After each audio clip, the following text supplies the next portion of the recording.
Shout out to the mighty LDBC. I am Trill Will LDBC or nothing. And you might want to buckle up for this one. 3 things I ask when I go live. Number 1, make sure that you are subscribed to the show. Make sure that you are subscribed.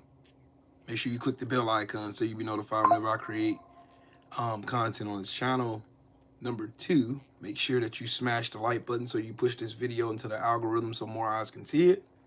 And number 3, most importantly, donate to the channel. Your donations are greatly appreciated, and I thank you in advance for anybody thinking enough of me to want to donate to my channel. So, y'all come on in. Come on in, pull up a chair. This is going to be a good one. This is going to be a crazy one. I'm strapped in. I'll clap you in a coma. Lawless, I can snap at any moment. So, anybody who's been here, anybody who's been on my channel, on my platform, I got notes today. I got lots of notes. Lots of notes and lots of stuff to show.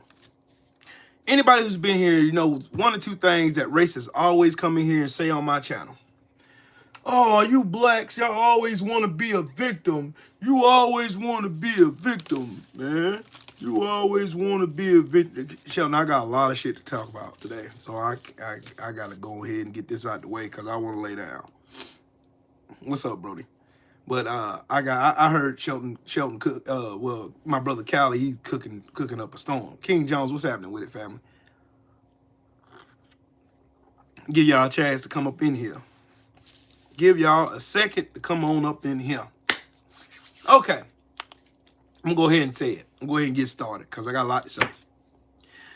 Y'all know how every time I get to talking about how racist goofballs come in here lying, skewing truths, and making up stuff to try to make themselves sound like they're this, they're that, they're whatever, whatnot.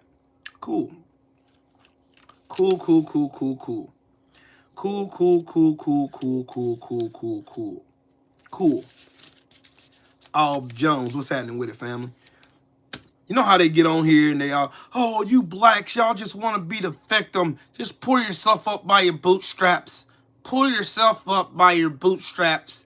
And stop being victims, you blacks. Stop being the victims. Y'all know how they always come in here and say that, right? They always come in here and they say that bullshit.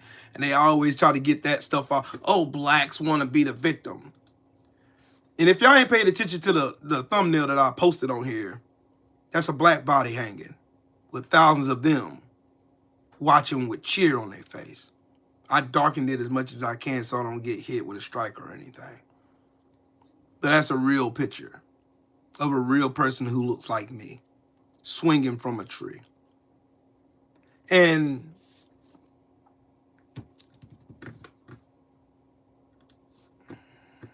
let me see.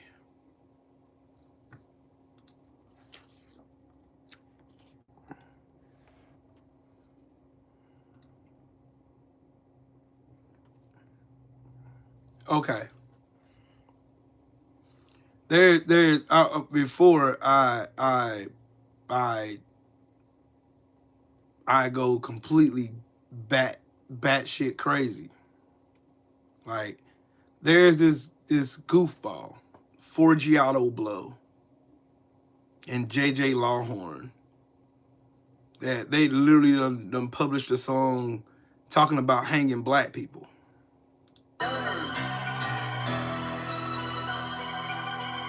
They literally talking about hanging black people in this song.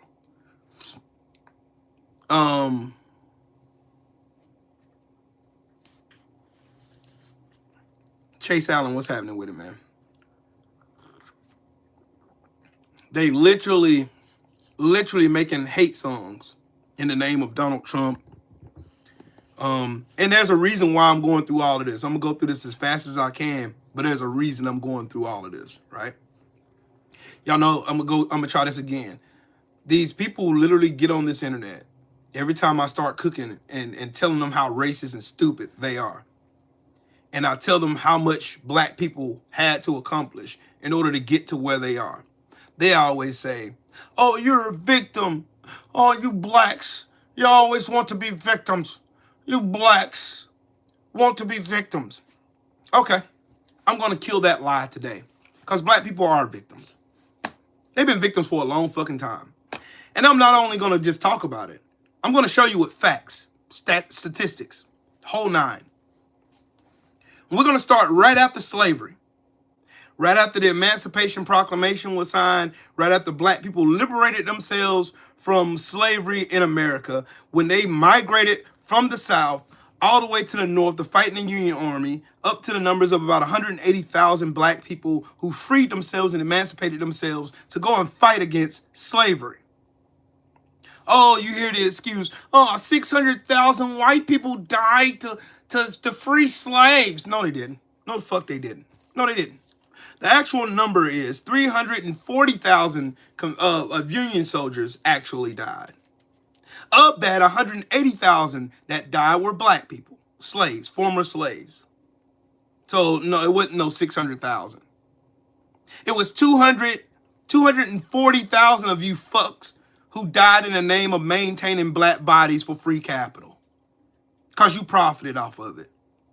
You made a shit ton of money. There was more millionaires in Mississippi than there's ever been in the history of this country.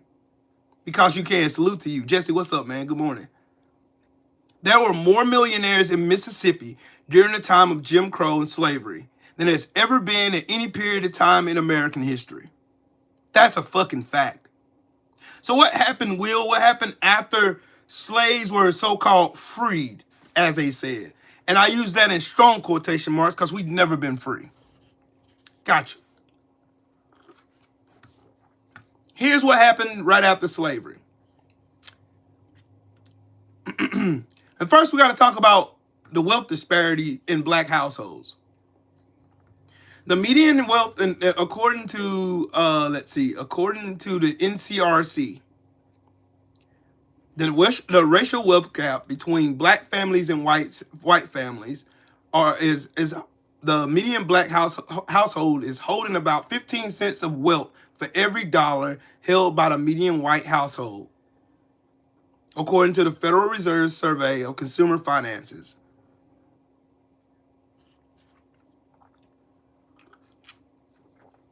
In 2022, black households had about $44,100 of median wealth compared to median white households of $284,310, highlighting a substantial gap. Again, for every $1 of wealth held by a white household, the typical black household held approximately 15 cents. 4-ounce sniper, salute to you, man. He said, peace, Will, in chat. Salute to you, King. Piff, what's up with it, family? We're about to cook today. The historical disadvantages that contributed to the wealth gap in black families in America. The reason why black people were poor.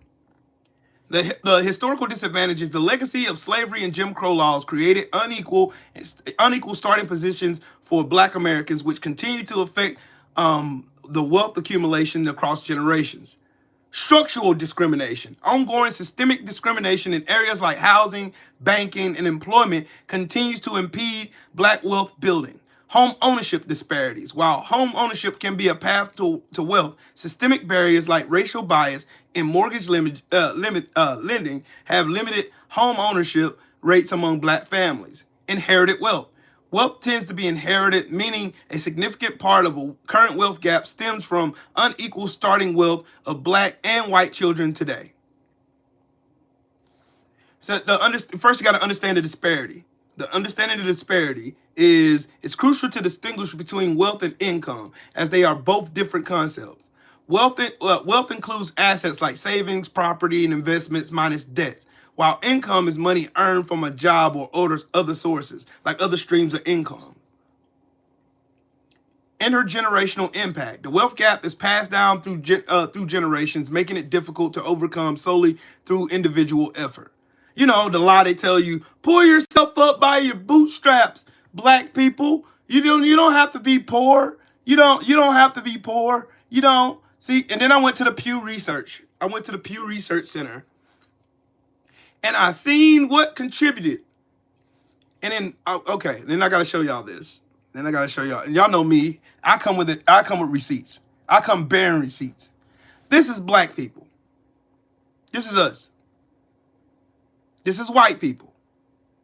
You notice that every other demographic of people in America, multiracial, Asian, Hispanic, and white people, all have starking, and I mean starking, wealth disparities between black people and everybody else. We're on the very bottom end of the totem pole here, folks. We're on the bottom of the totem pole. On the bottom, the very bottom. The very, very bottom. White U.S. households have significantly more wealth than all but Asian households, and that's by 0.1%. But black people, shit, we ain't got nothing. Nothing. Everybody else got, look at this goofball right here. Oh, get a job and you will make more. No, the fuck it ain't. Now, you need to sit here and listen. Don't touch George. Don't touch none of these motherfuckers that come in here trying to go against what the fuck I'm saying. Please come in here and sit your stupid ass down. Come sit your dumb ass down.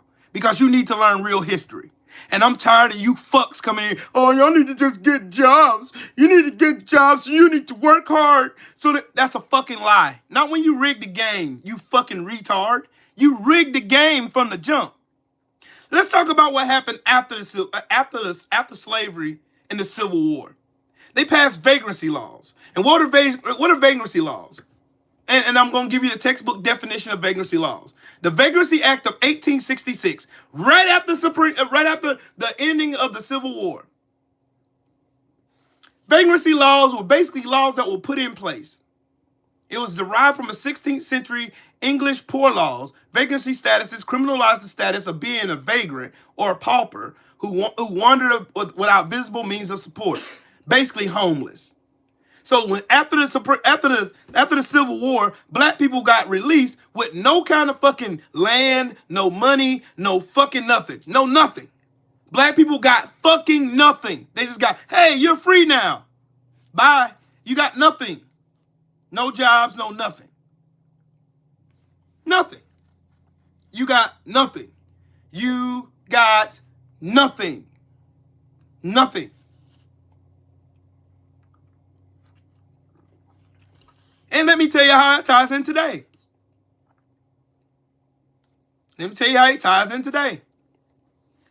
Martin versus Boyce in 2018. The Ninth Circuit Court of Appeal ruled that it is unconstitutional to punish homeless people for sleeping outside on public property when there is no adequate indoor shelter available.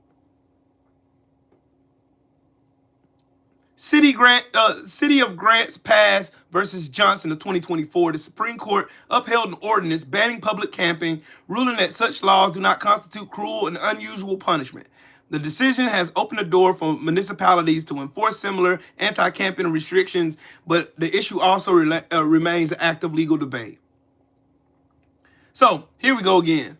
What happened with vagrancy laws? Basically, what they did after slavery. The Vagrancy Act of 1866 was passed by the General Assembly on January 15, 1866. Is forced into employment for a term of up to 3 months any person who appeared to be unemployed or homeless. So you got to imagine, you got millions of black people who were slaves. They were slaves.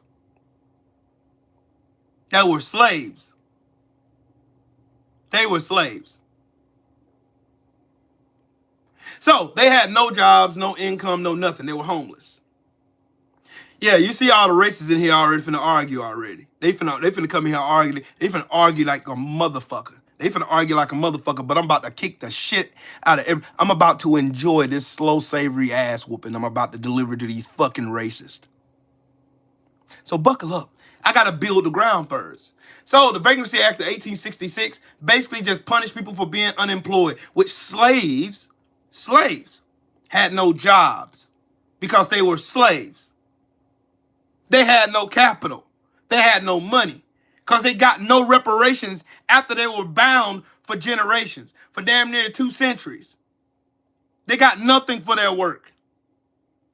But the white people back then, they got all those millions and millions and millions of dollars and profited off of it. They had money. They were fine. They were cool. Okay, bet. Basically, in Virginia laws and practices derived in part from the English precedent that had long distinguished vagrants from vagabonds, from poor people in general. In legislation in 1785, and then revised 2 years later, the General Assembly established local boards to find paying work for poor people and provide minimum essential relief at public expense. Vagrants defined as not betaking themselves to honest occupations were treated differently. However, as early as 1748, Virginia law has described, do y'all want me to put, slave owners got reparations though. $300 per slave back then.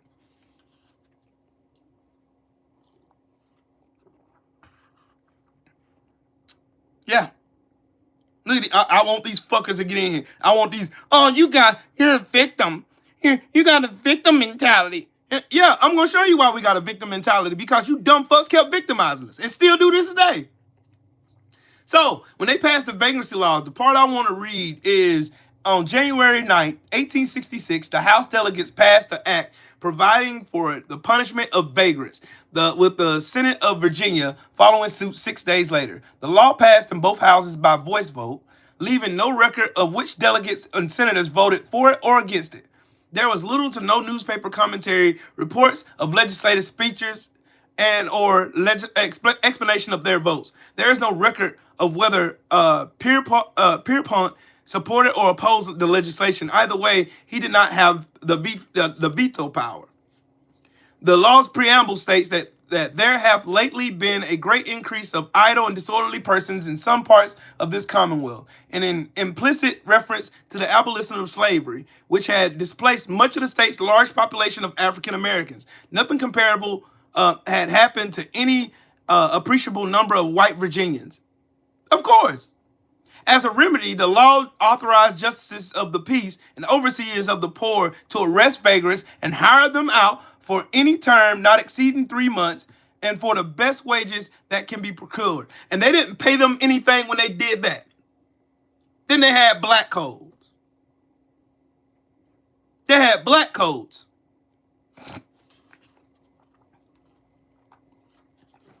And another thing to take into account, after the Civil War, the people who betrayed this country and committed treason and fought an actual war to maintain their power and their money while holding black bodies were never fucking punished.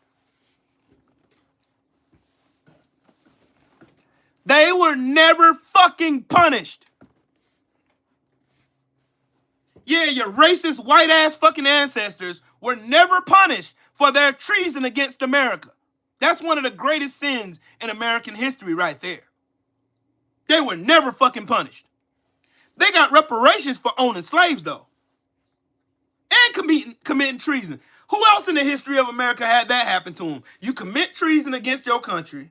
Then you get paid for committing treason against your country. But the ones who you enslaved, that freed themselves, not Abraham Lincoln, not the Emancipation Proclamation, that shit did not free the slaves. At all. It was performative. The slaves freed the fucking slaves. That's a fucking fact. That is a fucking guarantee. I'll bet my house on it fact. Reparations.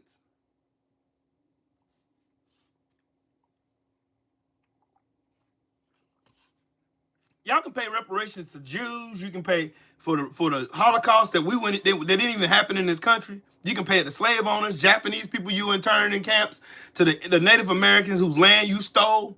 But you look at black people and tell them, you need to pull yourself up by your bootstraps, buddy.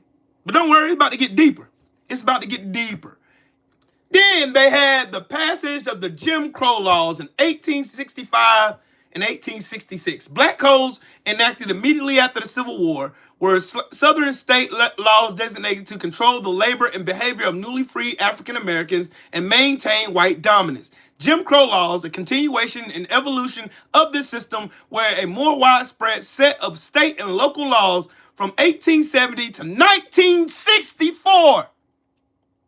1870 to 1960 fucking 4. Jim Crow laws were in place. My father was born in 1953. My mother was born in 1955. So my parents, my dad, who is still alive, lived through Jim Crow. Y'all smash the like button. Smash the like button. What Cody say? What is fucking more? Wham wham. Shut your bitch ass up, Cody, you fucking clown. Your remedial ass didn't. Your remedial ass made a 55 in social studies. Shut the fuck up and learn something. So black codes, they had to rig the game again. Because these motherfuckers could not ever give black people an equal footing on shit. They couldn't. The purpose of black codes were to control the lives and labor of free people and maintain a semblance of slavery. Just like convict leasing.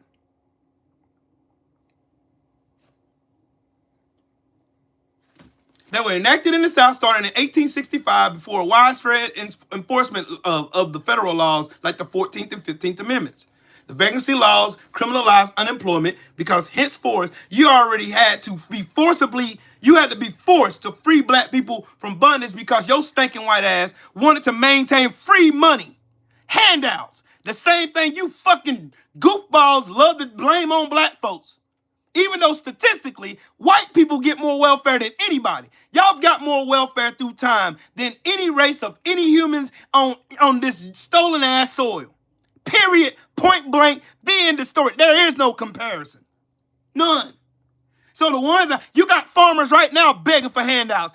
Why ain't y'all over there talking to them? Why ain't y'all asking them farmers? Oh, can y'all, Mr. Trump, we know we voted for you. Can you please give us some handouts? Because we about to lose our farms. We about to lose. That's welfare. They want our tax money to give to them for them making stupid ass choices and didn't listen to that black woman who told your dumb ass she was going to help you. Fuck them damn farmers. I hope you lose every bit of your shit. I hope you have to sell every fucking tractor. I hope you have to sell that stupid ass farm, all your dumb ass cows, your sheep, your goats, your goddamn chickens. I hope you lose every fucking thing you got. Cause your stupid ass voted for a fucking con artist. Good for you. Fuck you. I don't give a fuck about you. I don't care. Cause you didn't give a fuck about me. Continue on with this English lesson because you stupid fucks who y'all keep whining about victim. Now, who sounds like a victim so far? It sounds like free black people after a war they had to fight to emancipate themselves because Abraham Lincoln had no intention on freeing slaves. And I quote to the New York Tribune, the newspaper that he talked to right after the Civil War, he said, and I quote, "If there was any other means of the way I could save the Union, I would do that. If I could free all the slaves and save the Union, I would do that. If I could save half of them and leave the others to remain in slavery, but save the Union, I will also do that." So what does that sound like to you? Does that sound like this motherfucker was fighting this war to free slaves? Fuck no. He was fighting this war to save the goddamn Union. And black people, once again, saved fucking America. They saved the Union. When black people migrated their black asses from the South off those plantations to join the Union Army, it damn near bankrupted the South, who was making money hand over fist from free fucking labor. Handouts, welfare, you bitch ass niggas. Oops, y'all ain't gonna like this motherfucking live today because y'all ain't been shit since the beginning of fucking time. You ain't been shit. Never have, and you never will be. But you're gonna be mad at me today. I'm glad you're gonna be mad at me.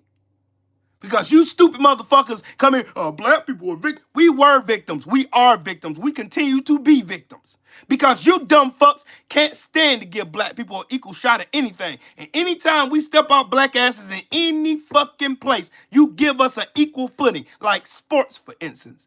Who leads in every fucking sports demographic known to man in America? College football. Y'all watch college football. Y'all got favorite college teams. Bet your favorite players are black. NBA teams. You bet the biggest GOAT debates happen around black men. 4 of them. Kobe, MJ, Kareem Abdul-Jabbar. LeBron fucking James. All black motherfucking men who look just like my black ass. Ha ha ha ha ha ha ha. Yes.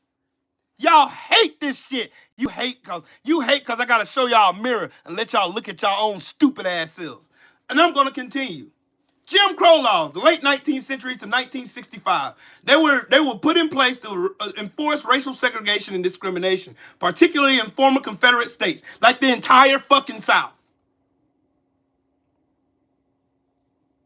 It was enacted after the assassination of Abraham Lincoln by who? A white man, John Wilkes Booth. Because after they promised black people 40 acres and a mule, what happened to that? They promised black people 40 acres and a mule for their work, for the generations of stolen labor and capital. But we never seen a dime of that, did we? You tried during Reconstruction to pass the Homestead Act, but y'all fucked that shit off too, didn't you? Sure did. You sure did. You sure did. You sure did. Yep, y'all did that. Sure did. You stole that shit too. The land that was given during Reconstruction, you stole that back too with eminent domain. Y'all can't help yourselves. Y'all ancestors can't help themselves because they gotta steal every fucking thing they can. They couldn't help themselves. They stole every fucking thing. Everything. You fuckers gotta cheat at everything. Y'all couldn't beat me you couldn't beat a black man on an equal playing field. I don't give a fuck on any day. Rain, sleet, snow, hailing, I don't give a fuck. We're still better than you. I'm gonna kill this fucking narrative today. I'm going to kill it today. So everybody, when y'all hear these racist motherfuckers get on the internet, oh, you blacks want to be victims. You blacks want to be victims. You blacks want to be victims so bad. You want to be victims, blacks. Y'all want to be victims. You want to be victims. That's y'all. That's what y'all sound like to me. You want to be victims. You blacks want to be victims. That's what y'all sound like. When y'all say that while simultaneously victimizing black people. You victimize them with black codes. You victimize them with Jim Crow laws. Let's continue, ladies and gentlemen. I got more. Jim Crow laws. Basically, what did Jim Crow laws do? It discriminated black people from going to places like schools, restrooms, drinking fountains, hospitals, transportations, restaurants, parks. Disenfranchised black people for having to do things like pay poll taxes, having literacy tests, when they was disenfranchised from going to fucking school. So tell me who's the goddamn victim. You got killed. You got killed for learning how to read if you were black and you look like me. So who's the victim? Who's the victim? So Eddie D, was it merit when y'all stole 400 years of fucking free capital from black folks? And then after a war was fought to free those black people that you stole all that money from, you put in Jim Crow laws to help y'all steal some more. Oh, it gets worse. Don't worry about it. It gets worse. Don't worry about it. Don't answer that question. Don't answer that question. Don't answer that question. Don't even answer. Don't even answer, dog. Don't even answer. Because you motherfuckers gonna keep running your bitch asses from this fucking problem. And I'm your motherfucking problem, bitch. I'm your motherfucking problem, bitch. I'm your motherfucking problem. I love history because history shows exactly what the fuck I'm saying. You raggedy racist pieces of shit couldn't beat black people on their worst day on an equal playing field. The only reason why you motherfuckers have what you have is because you stole it. You motherfucking stole it, bitch. You raggedy, lice-infested, recessive chromosome possessing goofball, hairy ass monkey looking fucking creeps. Y'all stole it. Let me get me a fan. I'm hot now. God damn it. Got me mad up in this motherfucker today, goddamn it. Shit. Let me go ahead and take this shirt off. We're gonna rock out with a t-shirt today.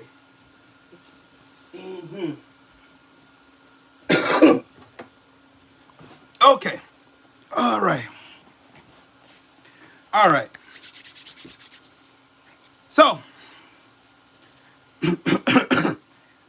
tried to do some slick shit, like separate but equal. The separate but equal doctrine. It was a Supreme Court ruling in Plessy versus Ferguson in 1896 that validated this principle, even though segregated facilities were almost always inferior for black people.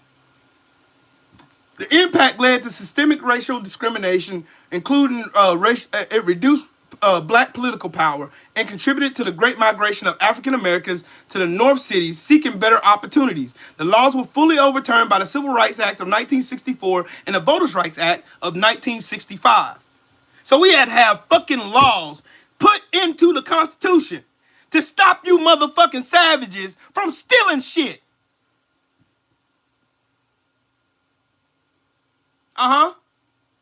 Let's continue.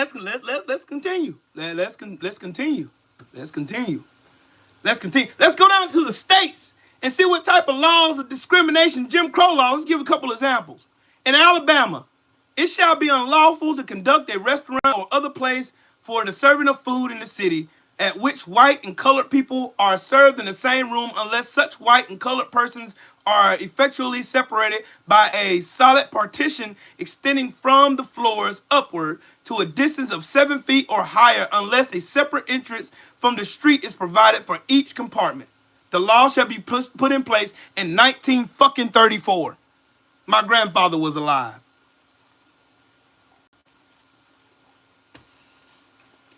The Alabama Constitution of 1901 separated schoolhouses for African Americans and white people. Let's go to Arizona. Marriages between whites with the black people, Indians, were declared illegal and void. The word descendants do not appear in this statute.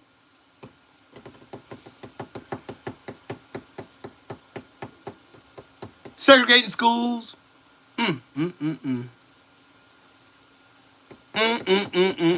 Here's another sneaky thing they did from 1911 to 1962 in Arizona. Voting passed the voting statute passed 6 segregation laws, 4 against miscegenation, and 2 school segregation statutes, and a voting rights statute that required electors to pass a literacy test. The laws prohibited blacks as well as Indians and Asians from marrying whites and were not repealed until 1962, 2 years before the Civil Rights Act of 1964 was passed. That was in Arizona. California. Asians migrated heavily to California.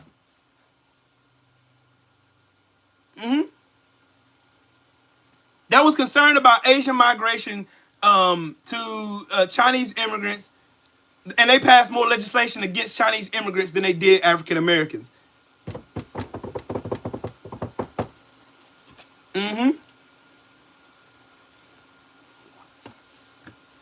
In 1885, the education statute for children of Negroes, Mongolians, and Indians must attend separate schools, later amended in 1864 to enable a separate school to be established upon written request of the parents of 10 such children.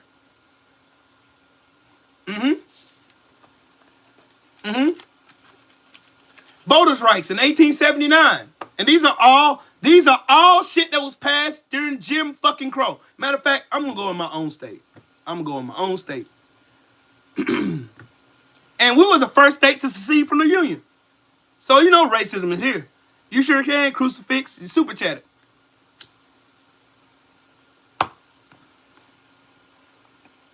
Here's where we're gonna kill this fucking victim lie today. Cause black people are victims.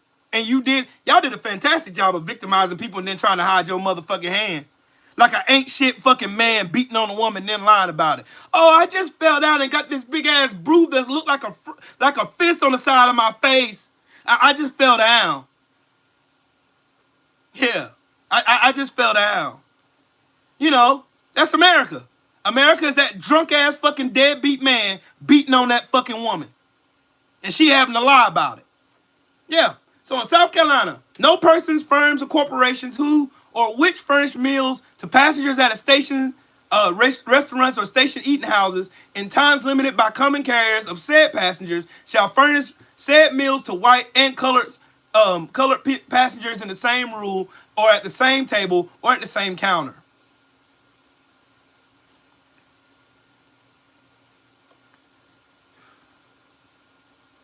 So yeah, there's all kinds of laws on the books where y'all pass laws. Now let's move and speed this bad boy on up a little bit, because there's a whole bunch of shit to cover. It's a whole bunch of shit to cover. The Black Codes and Jim Crow laws. Here's an example right here. And this is from the National Geographic right here. This is an article from the National Geographic. So you know I'm citing my sources. I'm citing my sources. There we go. We have a black man drinking out of a fucking fountain where it says white men only, colored men. So y'all hold that down.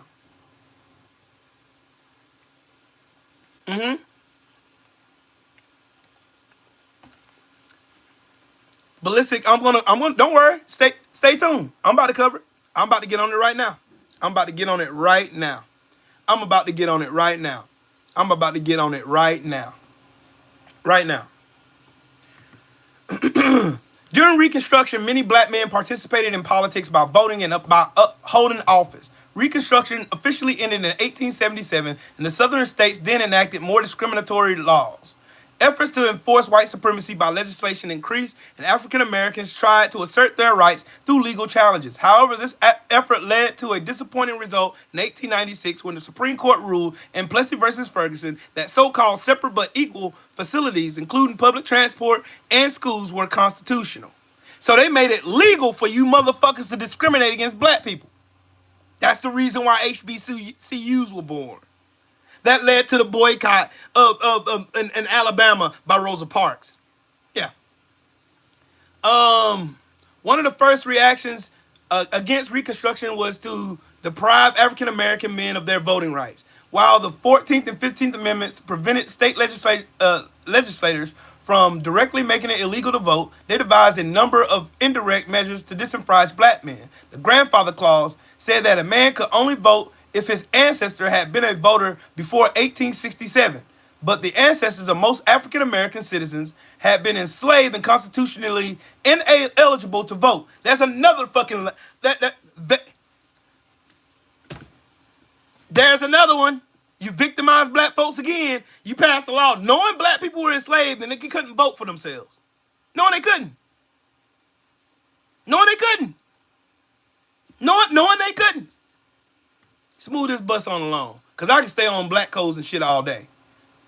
Then they wrote the Southern Manifesto. The Southern Manifesto was written in 1956, right after my dad was born. My mama was 1 year old. My mama was 1 when the Southern Manifesto was written. And what is the Southern Manifesto, since y'all don't even know what it is?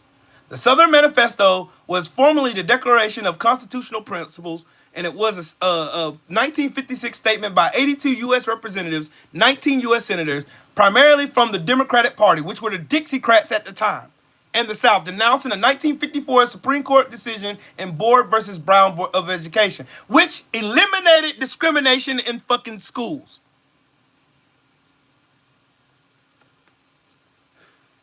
Massive resistance. Even though they had a Supreme Court ruling telling them they couldn't discriminate against black folks, they did it anyway. They did it anyway. Yeah, they did it anyway. The key arguments and content that was listed in the Southern Manifesto was judicial. The signers urged that the court's decision was an illegitimate overreach of judicial power. Just like now, when Donald Trump pulled the teeth from all these federal courts, not allowing them to issue national injunctions on bullshit Trump is passing from the White House. Same shit, different day. That's why y'all gonna get where I'm going with this. All this shit that Trump is doing right now, this shit is happening right now in y'all fucking face. In your face. Yep. Let me read it again. Signers argued that the court's decision was an illegitimate overreach of judicial power, claiming it legislated from the bench and encroached on states' rights guaranteed by the Constitution. What are those states' rights? The manifesto asserted that the power to regulate education was reserved to the states, not the federal government, and that the decision violated the fundamental principles of federalism. Lawful means. While encouraging resistance, the manifesto urged Southerners to use lawful means to fight the decision, which means they lynched motherfucking black folks. They killed us. They bombed our towns. And they did anything they can to strike fear in the hearts of black people, to keep them discriminated against. This is why history is important. Because you got dumbasses in this chat right now. Oh, y'all want to be victims so bad. When y'all are victim is proof you victimizers. Go look up the Southern Manifesto then, since black folks ain't victims. Since black folks ain't victims. Since that's what y'all say. Y'all say black people ain't victims. Yeah, black people ain't black people want to be victims so bad. They want to be victims so bad. They want to be victims so bad. Let's continue. Let's continue. So they were so mad about Brown versus Board of Education turning discrimination from schools, which led for Ruby Bridges, the other three queens that went to a school, and they had all these angry ass fucking demons spitting at them, throwing shit at them, trying to extract violence on them for wanting to learn something. These are babies. These are kids. But y'all the same ones in here talking, black people want to be victims so bad. I'm showing you y'all victimizers. Y'all victimizers throughout history. What's another way that they victimize black folks? Okay. All right, let's talk about the Fair Housing Act. Let's talk about how they did. The Fair Housing Act was put in place so it prohibited discrimination based on race, color, religion, sex, disability, familial status, and national origin, and housing-related activities like selling, renting, and financing. Historically, the federal housing policy, including guidelines from the Federal Housing Administration, which is the FHA, did implement discriminatory practices, particularly against African Americans, which prevented them from buying homes in newly developed suburban areas and contributed to lasting wealth disparities, like right now.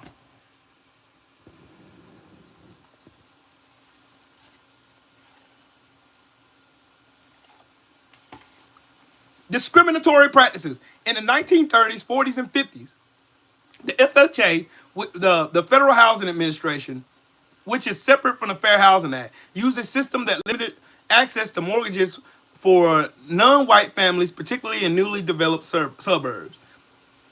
This policy was often referred to as redlining, and it denied African Americans and other minorities access to these homes, preventing them from accumulating home equity and building wealth throughout housing. What's the purpose of the Fair Housing Act? They had to put a fucking law in the book to tell you fucking dirtbags to stop discriminating against black folks trying to get a house.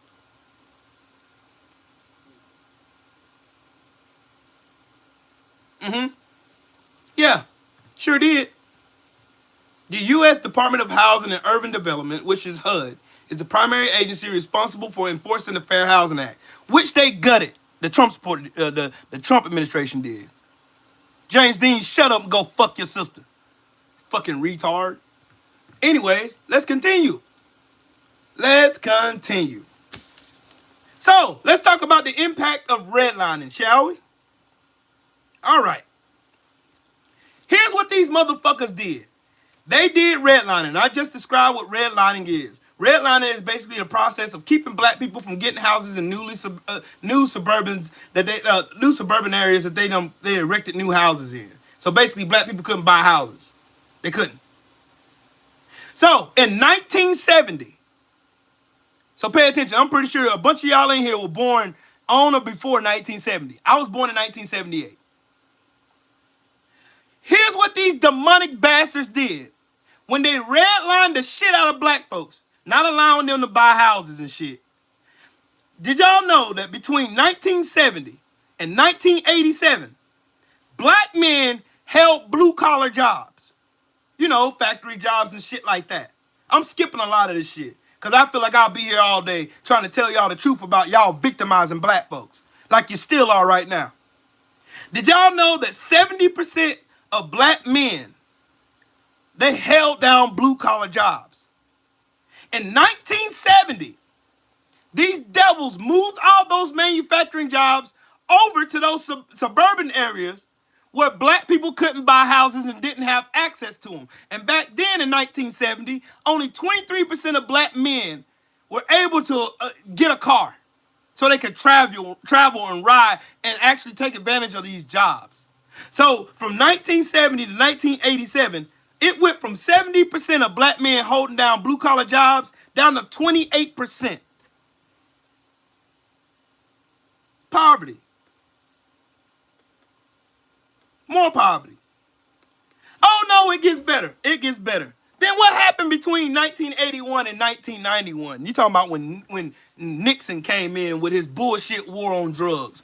Oh, we got to fight this war on drugs. We got to fight this war on drugs. All you people, we ain't got to fight this war on drugs. They had early laws like between the 1800s and 1930s. The U.S. began regulating drugs decades before the official campaign. Early laws such as the 1875 San Francisco Opium Den Ordinance and the 1909 Smoking Opium Exclusion Act disproportionately targeted Chinese immigrants. The Marijuana Tax Act of 1937, this federal law, championed by the Federal Bureau of Narcotics Commissioner Harry Anslinger, criminalized marijuana through heavy taxation. The move is widely seen as creating hysteria around cannabis and targeting Mexican Americans. Nixon's formal declaration, which is in 1971, Nixon declared drug abuse the public enemy #1, signaling the official start of the war on drugs. He enacted the Controlled Substance Act, which created 5 drug schedules still in use today. Then they created the DEA, the same year my big brother was born, 1973. They established the DEA to consolidate and coordinate federal drug enforcement efforts. It got worse because fucking Ronald Reagan, the biggest dope boy in the history of dope boys in America, he and his stinking raggedy ass wife, we gotta fight drugs. We gotta fight drugs. We gotta fight drugs. So between 1981 and 1991, the anti-drug budgets went from $33 million to $1.4 billion. The DEA budget went from $86 million to $1.2 billion. In 1986, Ronald Reagan passed the Anti-Drug Abuse Act, which targeted black people and it criminalized drug abuse, the same drugs he planted in black communities. Same drugs he planted there. Yep, sure did.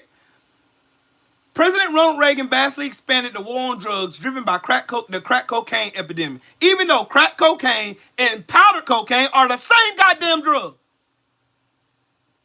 Same drug. You were sentenced 5 times higher for crack cocaine than you was for powder cocaine. And who used powder cocaine the most? White people. Who used crack cocaine the most? Black folks. You know, like the fentanyl and opioid crisis that's ravaging through this country right now that it's mental health. You got to pray for these people. We got to put them in programs so they can do that. What did Ronald Reagan's 1986 Anti-Drug Abuse Act do?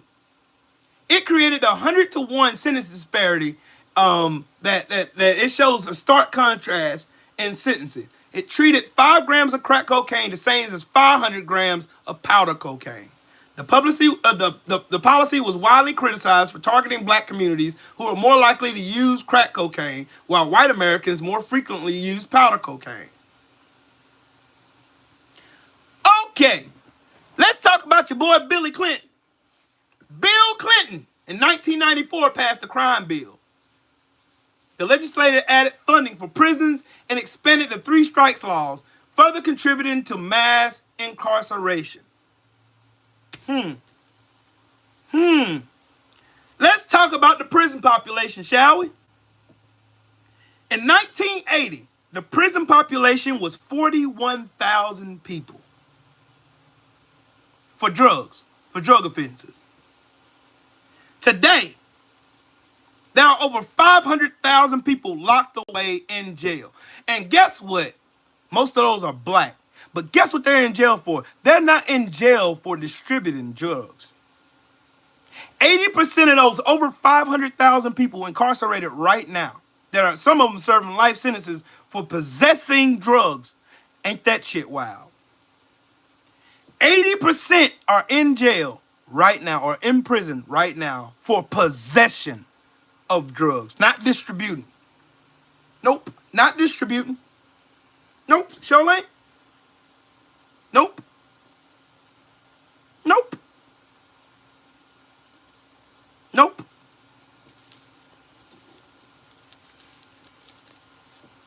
The prison population increased from 350,000 in 1980 to in 2005 to 2.5 million people.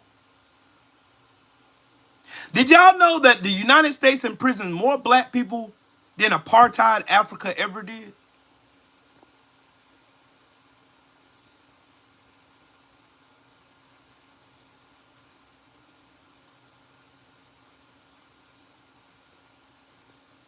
Let me run that back.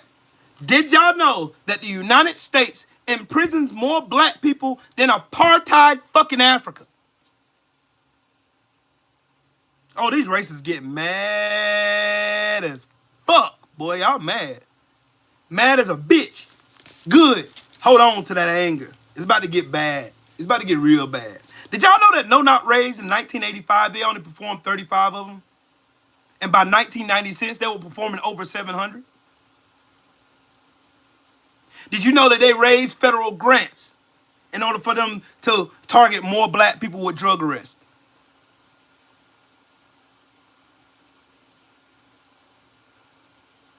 White people have a 1 in 106 chance of going to prison. Black people, can y'all guess?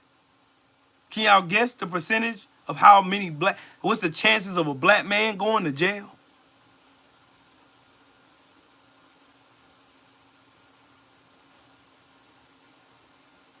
1 in 14.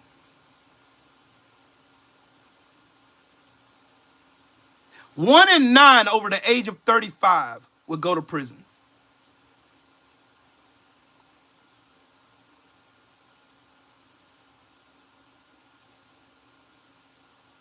Let's talk about black youth. Black youth makes up 16% of all youth.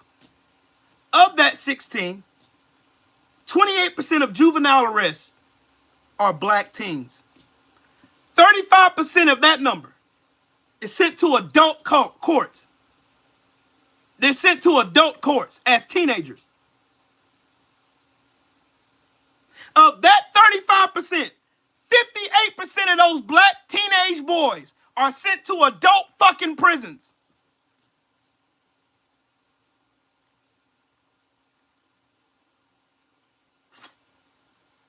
White boys have a 1 in 23 chance of going to prison.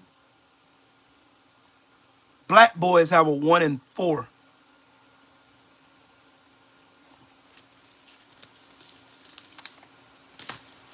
Oh, back to the redlining.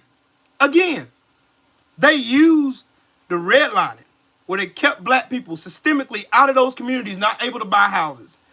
And let me not even get on the GI Bill that discriminated against black people who fought in World War II. That came back expecting the same thing, the same treatment that they got, that the white soldiers got. Let's talk about that. Yeah, the school to prison pipeline. The school to prison pipeline. Yep, the school to prison pipeline. Yep. They put it in place. They put it in place just so, let me just give y'all an example.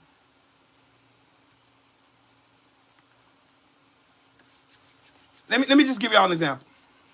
Black veterans in search of an education that they have been guaranteed no better. Many black men returning home from the war didn't even try to take advantage of the bills and educational benefits. They could not afford to spend time in school instead of working. But those who did were at a considerable disadvantage compared to the white counterparts. Public education provided poor preparation for black students, and many lacked the educational attainment, all due to poverty and social pressures. The veteran applications flooded universities. Black students often found themselves left out. Northern universities dragged their feet when it came to admitting black students, and Southern colleges barred black students entirely. So again, tell me again. Tell me again. Tell me again. Huh? Tell me again. They also discriminated against black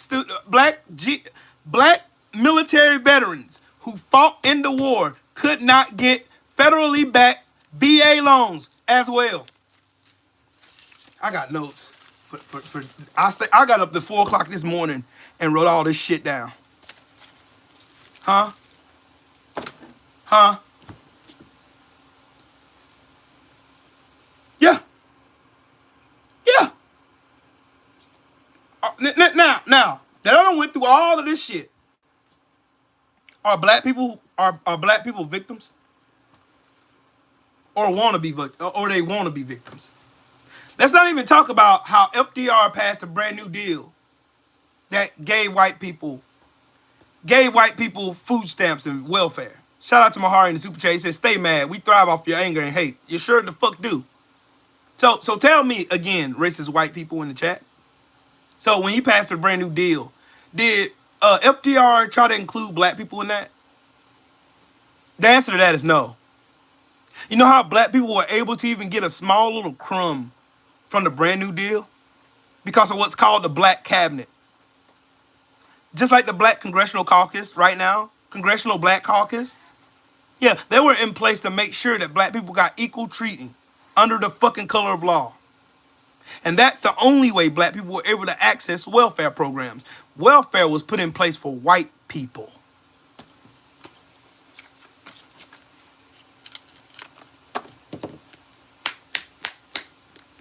So come on.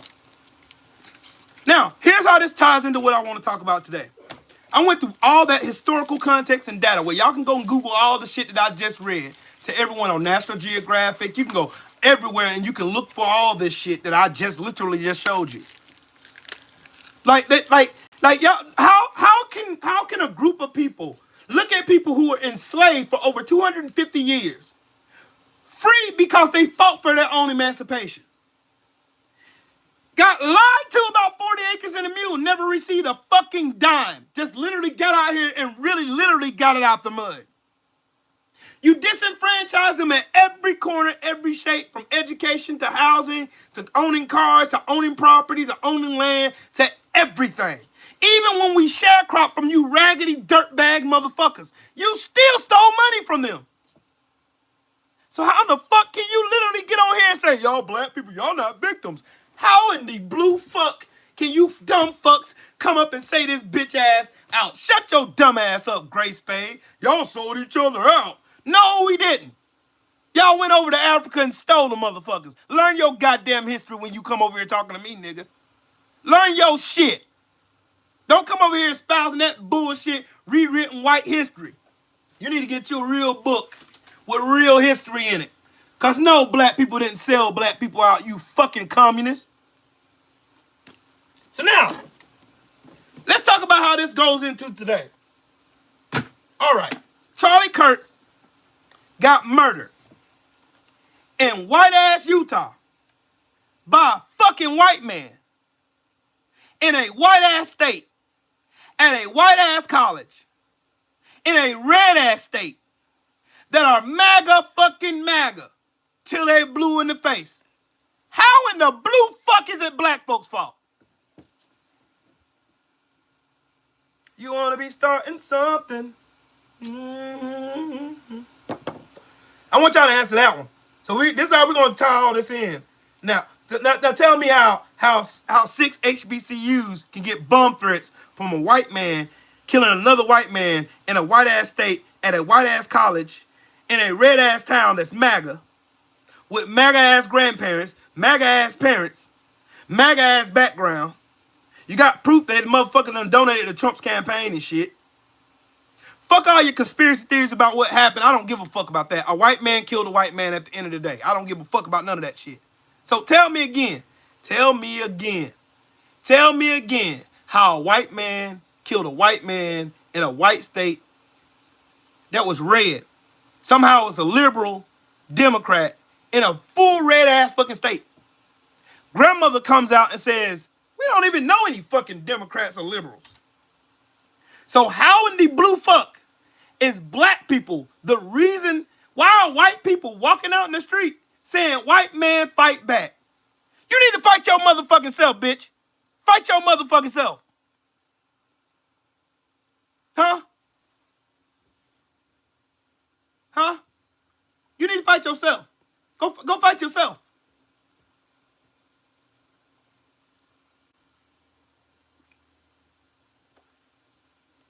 Huh?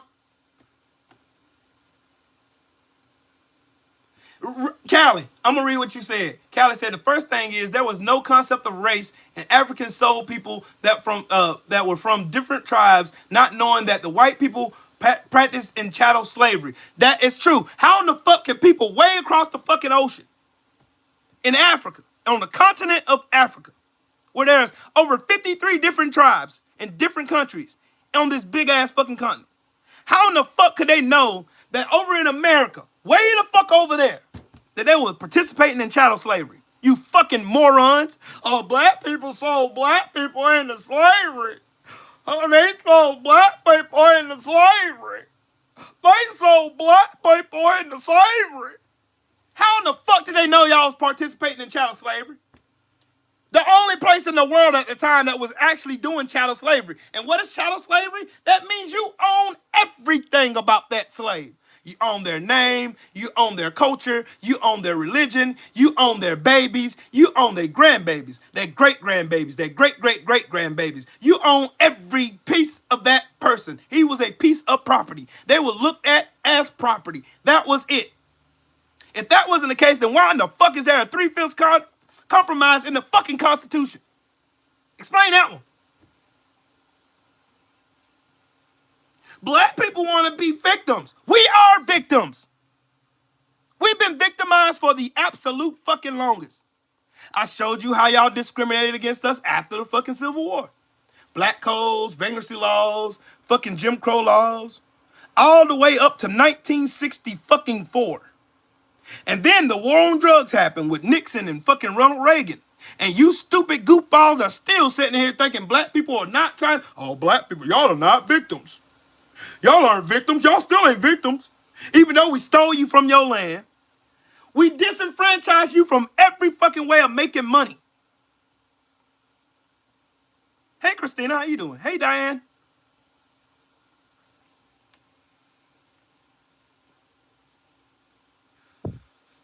So, tell me again.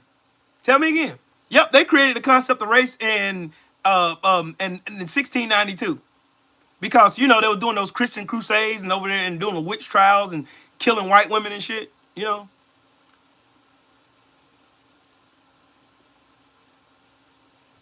You know, the typical white people behavior. You know, like cannibalism and eating yourselves and shit. I want to see what Atomic Dumbass said. Let me see. Let me see. What did you say, Atomic Dumbass? I want to see. Because I want to see.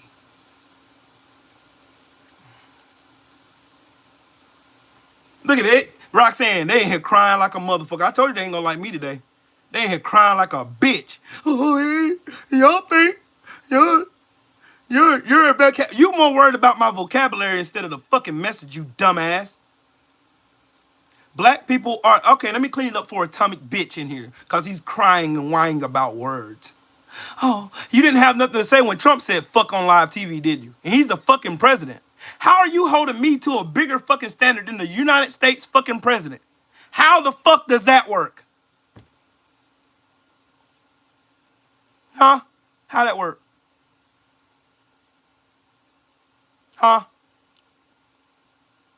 Y'all smash the like button, please. Huh? How that work, Atomic Bitch? How that work?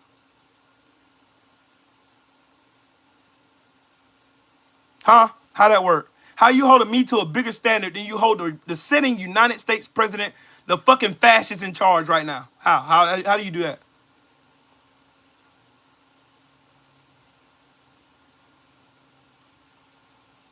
See, I can prove you victimized and you still victimize black people to this day. The prison pipeline is active slavery. That's why y'all here targeting brown people right now.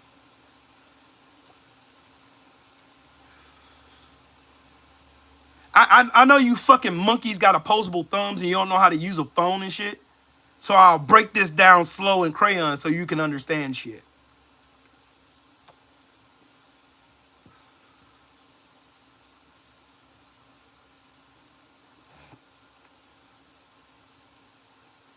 Hey, for kicking one, that's a good idea, but that's not the concept of what I'm saying. The concept I'm saying is people in this country right now who are billionaires, they got inherited wealth from slavery, free income, bro.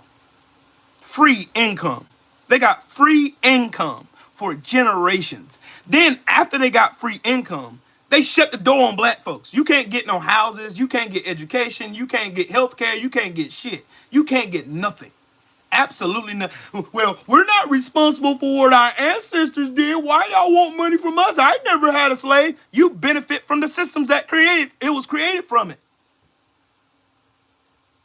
So y'all ain't had nothing to say when they just popped out of their ass with 4.5 trillion to give billionaires. Y'all ain't say nothing about that. Y'all ain't mad about that. If you can give $4.5 trillion to a bunch of fucking billionaires, you can cop out some motherfucking millions for black people for the stolen labor and ideas and culture that you stole from us. Yeah. Yeah. Yeah. Y'all give billionaires money like it ain't shit. Y'all go fund wars like it ain't shit. Hell, y'all just gave fucking Netanyahu $600 million to go bum more kids and starve more fucking children. You just vetoed, you were the only veto that was going to tell Israel to stop bumming the shit out of old people and children. The United States was the only one in the UN to veto a fucking peace ceasefire, to tell Bibi Netanyahu to stop bumming kids and shit.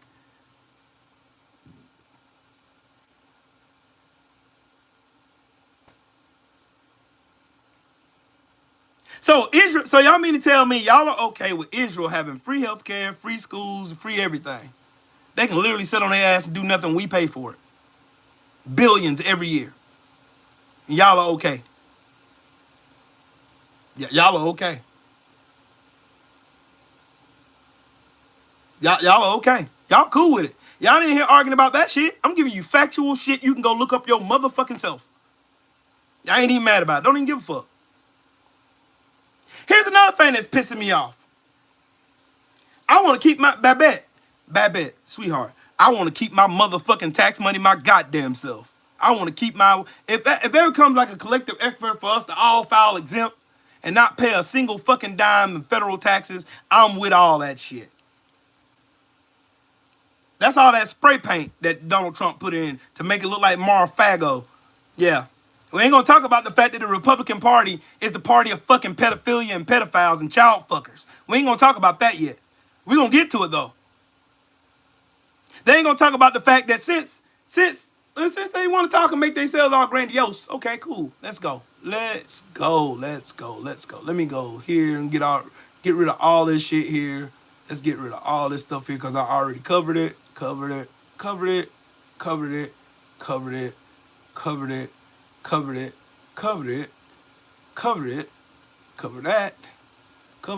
Then let's go here. Don't come on, talk to me. Since oh man, see black folks. See you blacks. See you black. You black motherfuckers, y'all wanna be victims so bad. Y'all wanna be victims so bad. Why y'all victimizing the shit out of us? Why y'all are specifically victimizing the shit out of black folks? Yeah. Why y'all are victimizing black folks right the fuck now?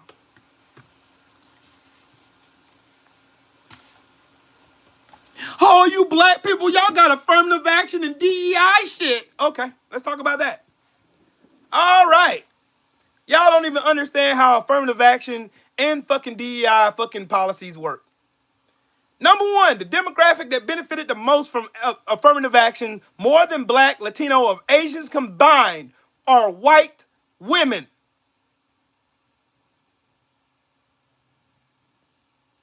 There's number one. White women.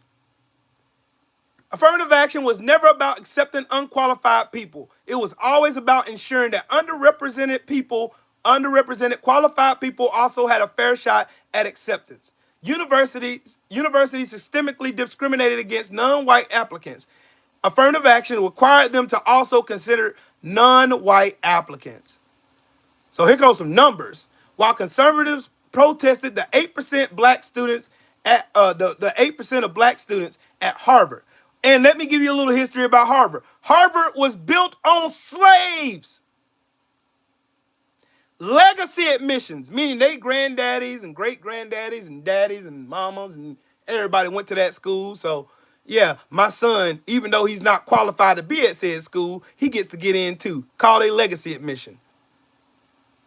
Legacy admissions accounted for 43% of white students at Harvard, and 75% of those would not have qualified on merit. But y'all ain't protesting that shit. Why? Because y'all know it's true. The facts don't lie. The movement to repeal affirmative action or ban DEI, as dozens of states have, or demonize CRT was never about merit and was never about qualifications. It was always about reviving Jim Crow white supremacy. And the scary part is so far it's working. It sure the fuck is, because some of y'all are fucking stupid. Again, I'm going to go back to my Charlie Kirk question. You motherfuckers, quite literally, quite literally, made Charlie Kirk a god. Made him sound like he was a civil rights activist and he was fighting for everybody to be free and everybody to have equal rights under the law, when the motherfucker said that the Civil Rights Act of 1964 was a mistake. That he didn't believe black people needed rights. That merit base was enough. Even though you discriminated against black people at merit-based shit any fucking way. Oops. There goes that fucking lie. Charlie Kirk was a proprietor of hate, and he used God to do it. Oh, I'm saved, I'm sanctified, I love the Lord, but I hate black people. Look, there's a Bible scripture y'all need to go and read. You can't serve two masters. You either love one or hate the other. There is no fence right. It reminds me of a story. A man dies, and he's ascended to what's a paradox, a labyrinth, right? On his right side, there stands Jesus. There's a fence in between. There's the devil. The man walks up, talks to Jesus for a minute. The man said, Jesus, how can I get into the kingdom of heaven? Be good, love people, love your neighbors, be kind to one another, and abide my commandments, and you can get in free of charge. I've already paid the cost. So the man walks over to the devil, talks to the devil. I can give you all the women, money, alcohol, booze, drugs, everything you could ever want and desire. Just come over here. But behind the devil, he's seen the labyrinth of lava, flames, people screaming in agony. So he goes back, stands in his corner. And then he runs and jumps on the fence between Jesus and the devil. Jesus walks over to him at the fence and he asks, what are you doing? The man said, I'm just going to sit up here on this fence because I love both of you. And I just want to sit here. I feel like I'm safer here. As he's getting ready to say another word, the devil snatches him off that fence and pulls him straight to hell. As he's dragging this man to hell, the man is screaming, why are you pulling me? I didn't pick you. I was standing on the fence. The devil laughed. And he said, I own the fence too.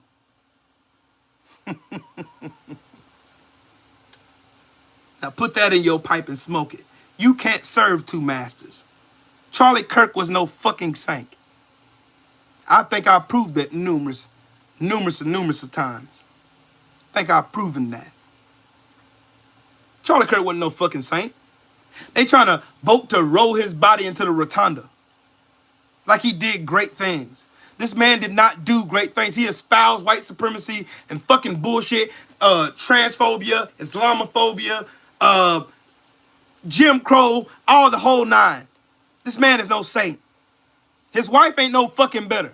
This bitch is over here doing fucking ASMR porn with her husband's casket. I love you so much. I love you. While profiting off his dead body, which ain't even been put in the ground yet. But y'all want me to have sympathy for this motherfucker. Nah. Nope. Nope. The same man who said that black women did not have the capacity to be taken seriously, like Ketanji Brown Jackson, who has more fucking credentials under her pinky finger than Charlie Kirk could ever imagine. This college dropout piece of shit who went around college campuses debating fucking kindergartners, you might as well say. Motherfuckers who don't know shit from nothing. And they made them out. Oh, these were debates. No, they weren't. They weren't debates at all. They were pro versus Joe. There was pro versus Joes. That was it. Charlie Kirk set up a question, open-ended question. Oh, what is a woman?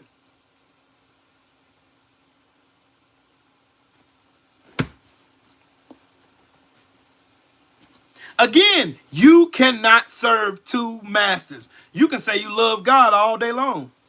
How is it? And Jesus even said it out of his own mouth in the Bible if you read it. How can you say you love me that you can't see when you don't love the man you can? And you hate me because of my black ass skin. Huh? How can you tell me that you love God who you can't see, but you don't love me because of something he created? You, sir, are a hypocrite. Lukewarm. God shall surely spew you out of his mouth. That's scripture. See, the reason why I say it wasn't a debate, what happened when Charlie Kirk went to Cambridge? What makes you think he didn't like me? You want me to show you? Tyler, you want me to show you? Why I know he didn't like my black ass? Okay, I'll show you. Good to go, bro. I'll show you. I'll be more than happy to show you. Because I never say, I've never been one of those people. I've never been one of those people to get on the internet and say I did not like somebody because I just didn't like them. You had to do something to me to make me feel some type of way. You had to say some shit against me to make me feel some type of fucking way. You had to do some shit to me to make me feel some type of way. You had to. You had to say some shit to make me feel some type of way.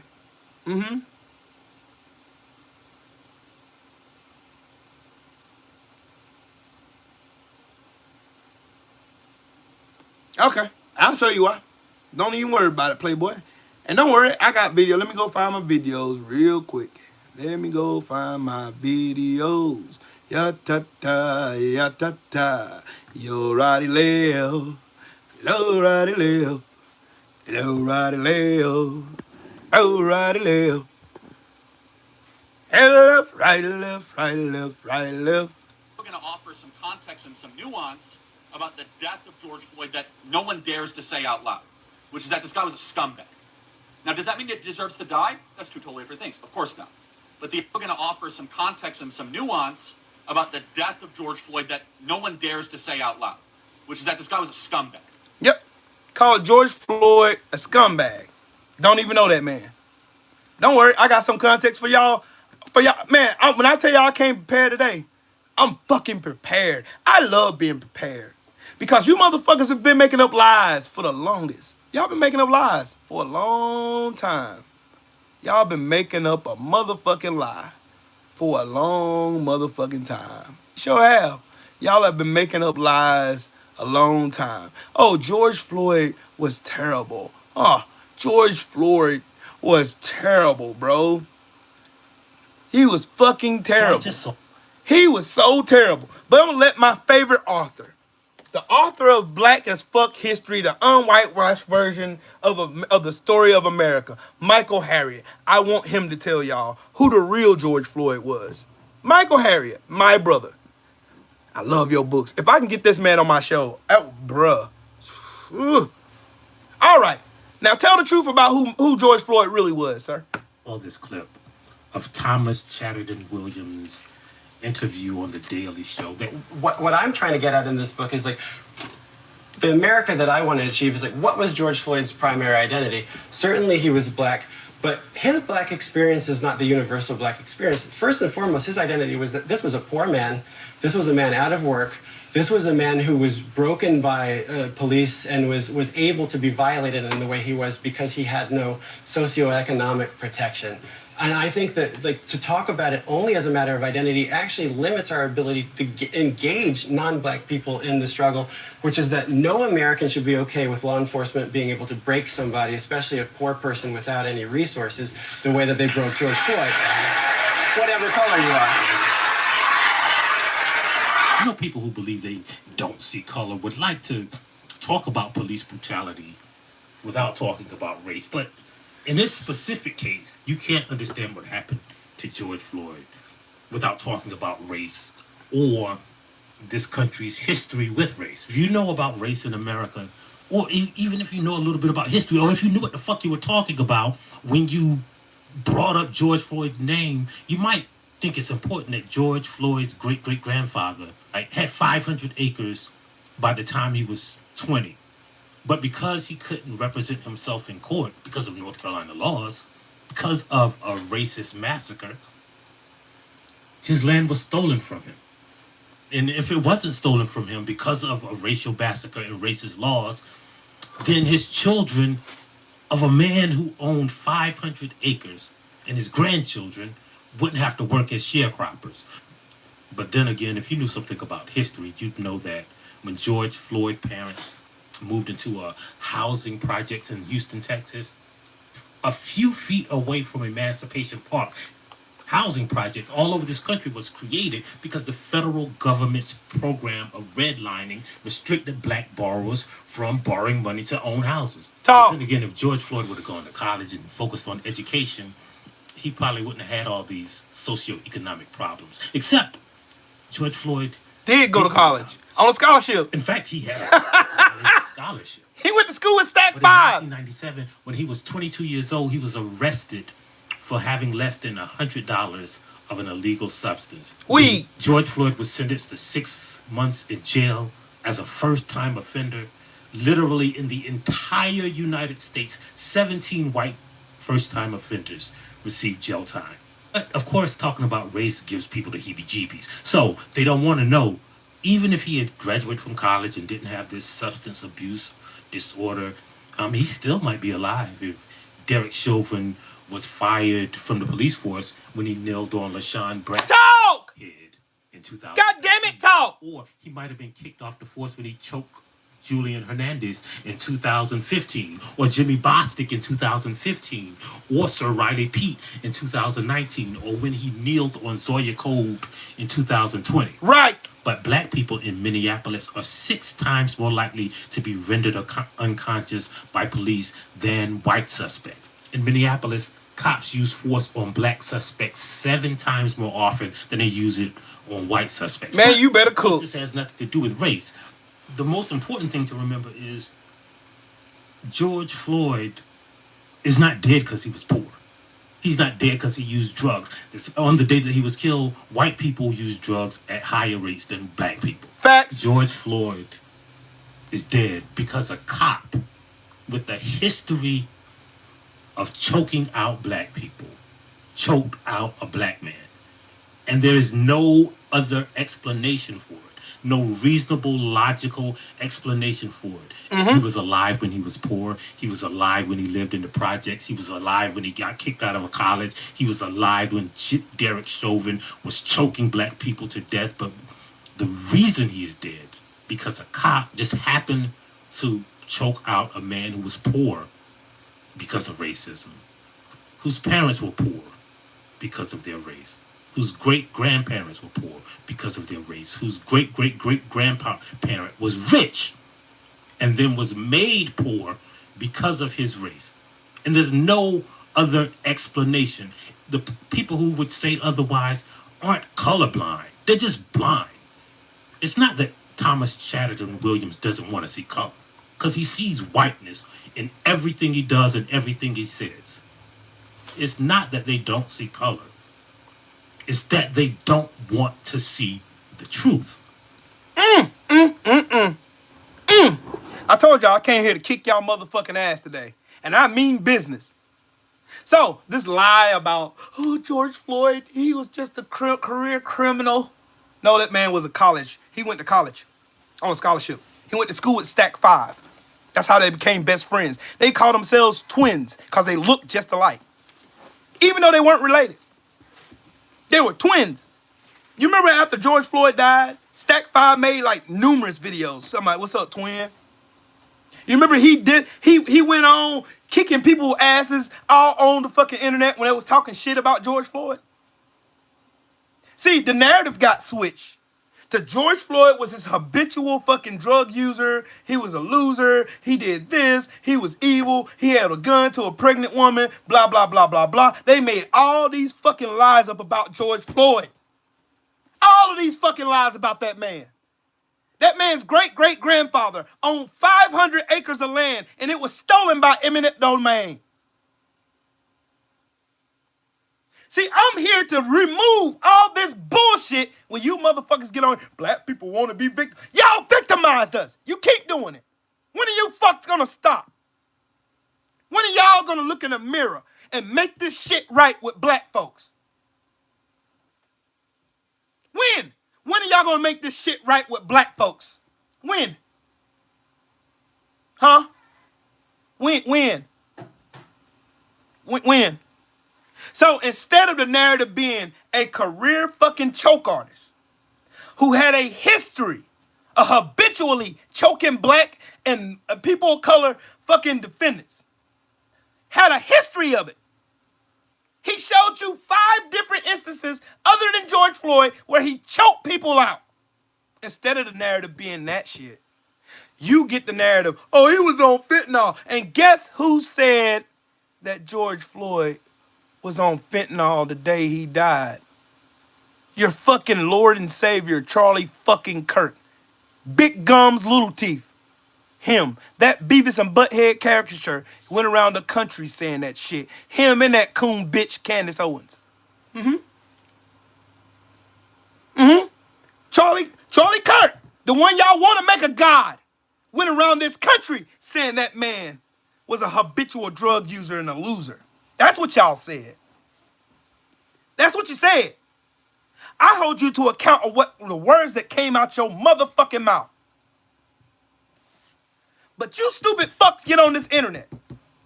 Y'all get on this internet. Oh, you blacks, y'all need to be, y'all are celebrating death.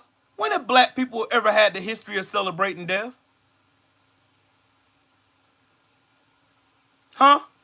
When have black people had a history of celebrating death? When?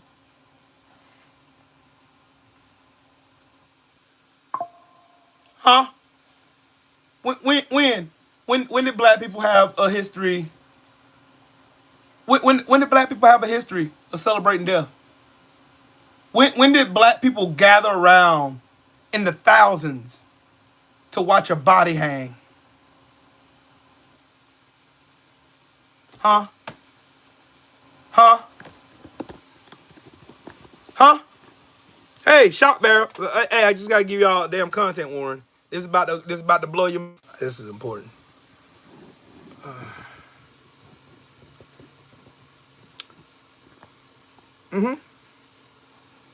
When? I want to know when. When have you ever seen a congregation of black people? When have you ever seen a congregation of black people? When? When? Seeing little white boys sneering at a body hanging, black feet dangling.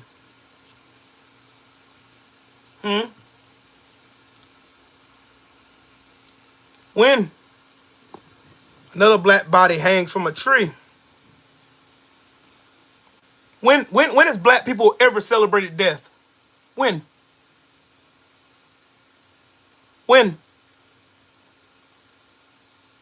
When has black people ever in the history of this country celebrated death? There you go, right there. Tell me when you show me a picture of when black people gathered around a white body hanging from a fucking tree. Show me. Show me. You seem angry. Of fucking course I am. When? When did black people celebrate death?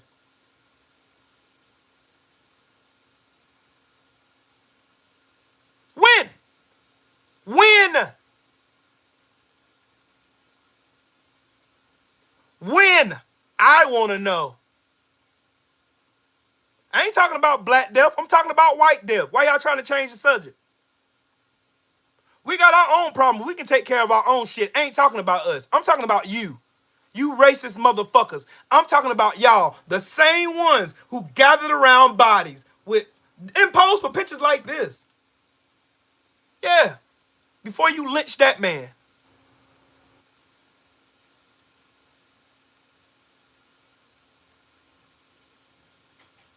When?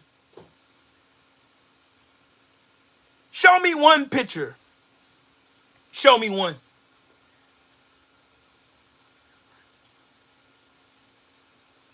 Show me when. Show me. I want to see it. I want to see it. When? I'm waiting. Hey, y'all got crickets, boy. Y'all got it's crickets. It's quiet as a bitch in here, ain't it? It's quiet as a motherfucker in here. Boy, y'all ain't even smashing the like button, ain't donating or nothing. Shit. Damn, Tree Will in here fucking y'all niggas up today. Sure is. Y'all quiet as a bitch in this motherfucker.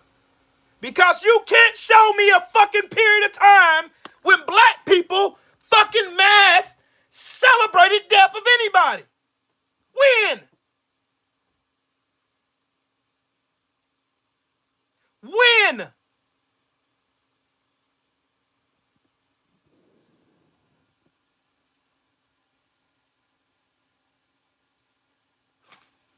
Look at this fucking dumbass. What do we do? You black people celebrated death. This man literally, I just showed you a video. 70 days after George Floyd was murdered by a fucking career fucking choke artist cop, Derek Chauvin, where he kneeled on that man's neck for 8 minutes 48 seconds with a smile on his face and his hands in his pockets. I literally showed you a video of Charlie Kirk, your fucking god. You're a proprietor of peace, so y'all say. This sorry sack of shit said that George Floyd was a scumbag. So when have you ever seen, for every one example you can provide that black people celebrated death, I can show you thousands of white people doing the same. Oh, matter of fact, shout out to Mahari again in the super chat, man. Shout out to Mahari in the super chat. Keep grilling. I will. My brother Shelton in the super chat, number 52. I'm on the job, big bro. Tom Jackson, go fuck your sister. Anyways, don't worry, I got more. I keep more. The man said that Martin Luther King was a terrible human being. The man said the man who went and sought for equal rights, the one who gave the infamous "I have a dream" speech to these raggedy ass, stinking ass fucking communists in the White House right now who protect pedophiles, love quoting. somebody with a big ass brain like Jasmine Crockett when she on their ass. They love quoting that man. But Charlie Kirk said that man was terrible. Said he was terrible. He was a terrible person. And the Civil Rights Act of 1964 was a mistake. That's what he said. He said that shit. Cheated on his wife. Prove it, Trenton. Prove it. Prove it. I don't believe you COINTELPRO bullshitters anyway. You fucking tards. I don't believe you fucks anyway. And fuck you. How about that? Trying to denigrate the name of Martin Luther King just so you can pass some bullshit ass narrative that y'all ain't shit. History shows you always ain't been shit. Ever in history. Ever in history. Even if he did.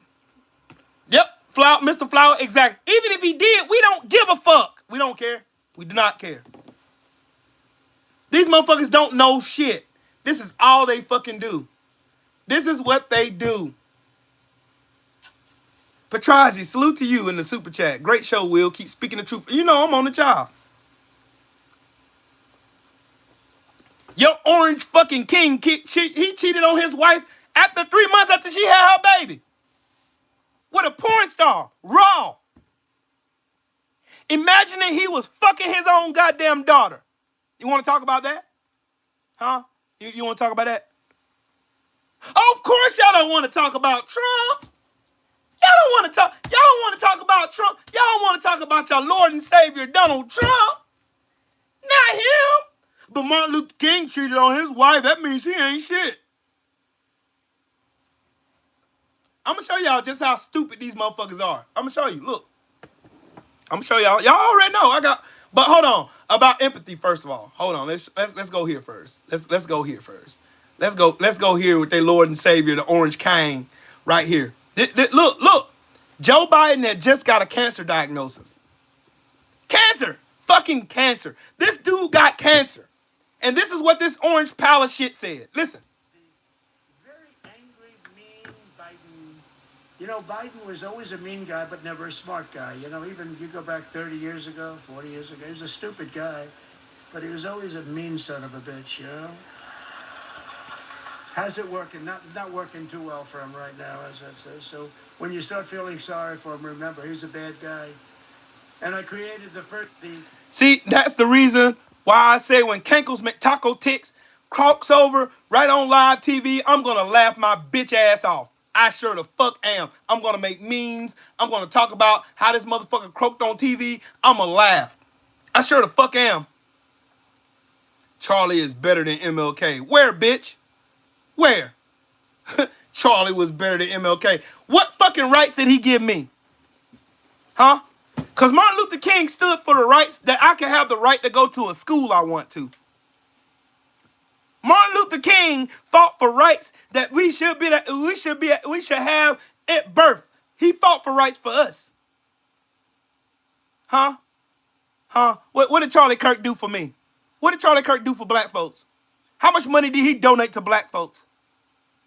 How many programs did he start to help black people? Instead, he made millions off denigrating black people with bullshit ass statistics. Huh? Oh, y'all is celebrating his death. And then as soon as I ask you stupid motherfuckers, as soon as I ask you dumbasses, man, when did you ever show me a period of time when black people, show me a period of time when black people did that shit. Show me a period of time. Show me a period of time. Oh, y'all gotta read, y'all gotta listen to this one. So black people, we got a victim mentality. We want to be victims. Well, explain this one then. Explain this one. Explain this one. Y'all want y'all kids to do this to our kids, huh? You bitches gonna keep pushing and pushing and pushing. I'm pissed the fuck off. So if you don't like cussing, scroll the fuck up. I just seen a 4th grader beat and strangle a 2nd grader. Then this nigga fucking hang him in the school bathroom. Look at my son, he has marks under his eyes. Like blood vessels? He still has bruises on his neck from being choked. Luckily, the little boy is still alive, yo. I don't like that the parents went unanonymous. What the fuck y'all scared for? This happened to y'all child. You need to let this be known. Y'all need to be seen. The school trying to make it seem like they was horse playing. This not horse playing.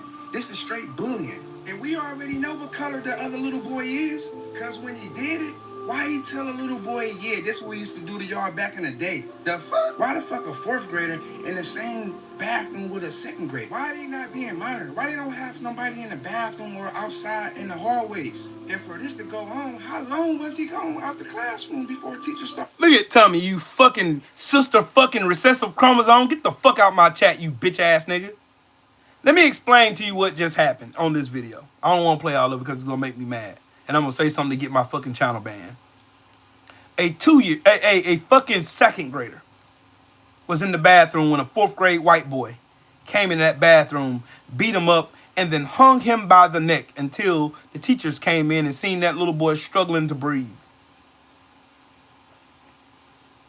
And that little white boy told him, this is what we used to do to y'all. And you motherfuckers say black people got a victim mentality when you keep victimizing us. Where does a fucking 4th grader learn that, oh, this is what we used to do to the niggers back in the day? Where does he learn that shit at? Huh? Where the fuck does he learn that shit?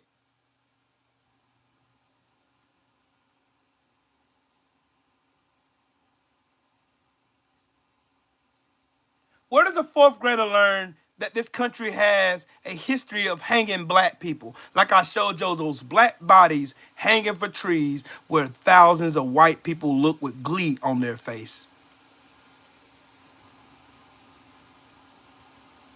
Look at this fucking bitch. Y'all can't take accountability for shit, can you? Well, black people have gang mentality. Do you even know how gangs were started? Do you know why gangs were started? Gangs were started to keep fucking police from whooping our asses in our neighborhoods and communities. You fucking bitch.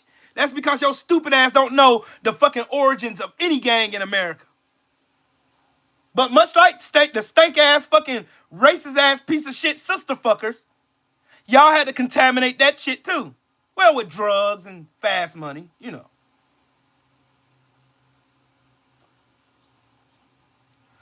His parents taught him that.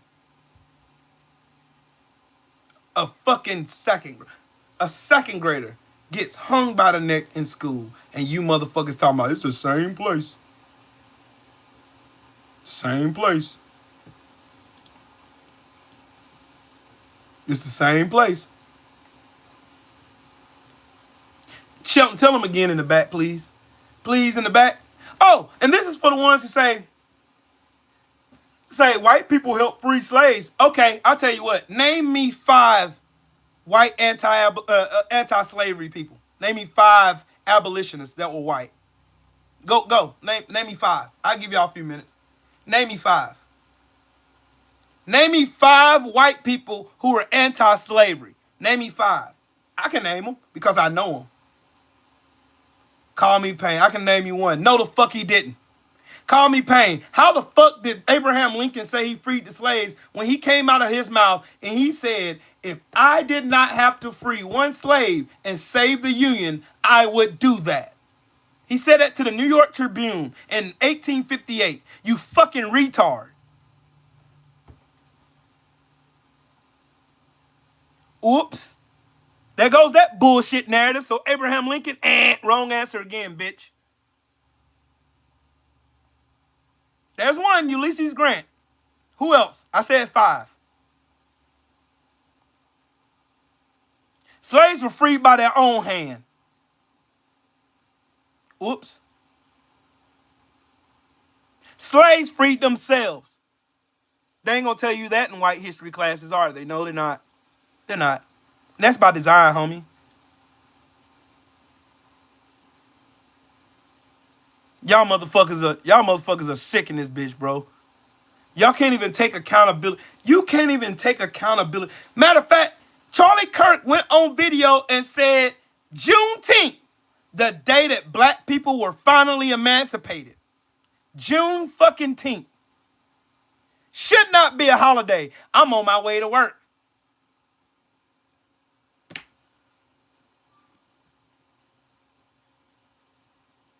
I'm on my way to work. Sure. I want y'all to hear this shit. Oh.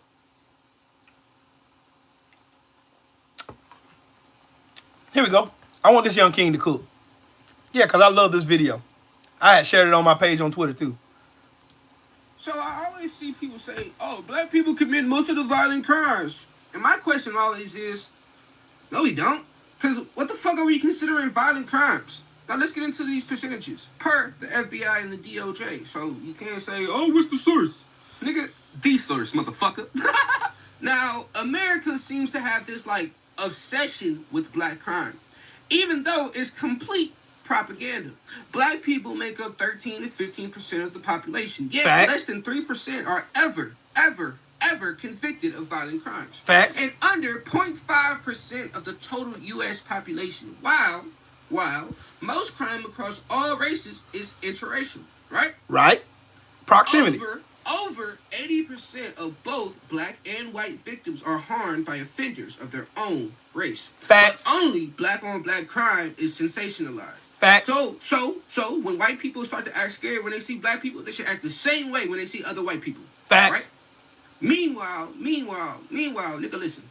Despite being just 28% of the U.S. population, the FBI and the DOJ data show white men commit the majority of the nation's worst violent crimes. 55% of kidnapping. Facts. 56% of rapes. Facts. 58% of mass shootings. Facts. They are also 59% of the child pornography arrests. Facts. 62% of the statutory rapes. Facts. They are also over 63% of prostitution solicitations. Facts. Over 68% of the National Firearms Act violations. Facts. And over 75% of the incest prosecutions. Cook.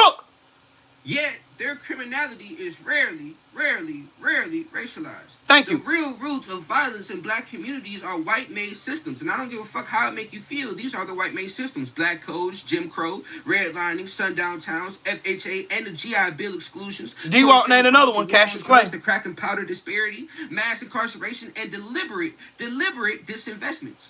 So the next time you see a stupid motherfucker saying some shit like, oh, black people are always trying to be a victim, or even you about to fix your lips to say some stupid ass shit like that, remember, those things I just listed ended fairly recently. So the facts are, history says we're not trying to be the victim, we are. And blaming black people for crime is like kidnapping someone, forcing them into a fight for survival, and then labeling them a criminal. Fuck me. Talk, bro. But of America's engineered oppression. Catch you later, it's your boy. Damn. So, Damn.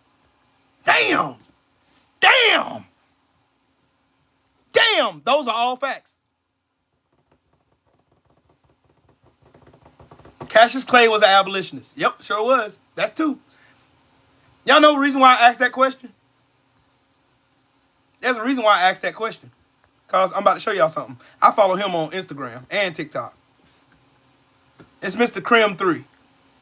I said, name 5 white people in American history who fought against racism and slavery.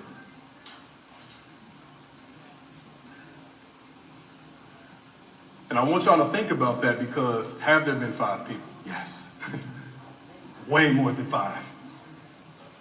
Thousands. I would ask you as a follow-up question, why can't you name them then? Because if we are to live in a society that is supposed to be anti-racist, meaning something that we create that benefits all people, not someone more than others, then we should know about people who've been fighting for years and years and years. We should know about Reverend Bruce Clunder, who was a white guy who was protesting school segregation in Ohio, and Ohio is considered the North. He laid his body down in front of a bulldozer in the 1960s to protest school segregation and died. we should probably know about Ann McCarty Braden, who organized with Rosa Parks, and she helped organize white Southerners to join the civil rights movement. And to go against redlining, which was systemic ghettoization. Yep. She bought a house in her name for a black couple who could not buy a home in the neighborhood they wanted to go to. Yep. It's a lot of people. Reverend James Reeb, who marched with Dr. King. Yep. We don't often talk about John Brown, is probably the most infamous one. John Brown Even is beyond him, there are so many other infamous. folks, even during the period of enslavement. Yep. What that means is we can never say they were a product of their time. Not necessarily. They were a product of peer pressure. Think about it that way. Because we know deep down inside when something is right or wrong. General Lee in the Confederate Army, he has a descendant, Robert E. Lee. He has a descendant right now who's a pastor, white guy, who's anti-racist.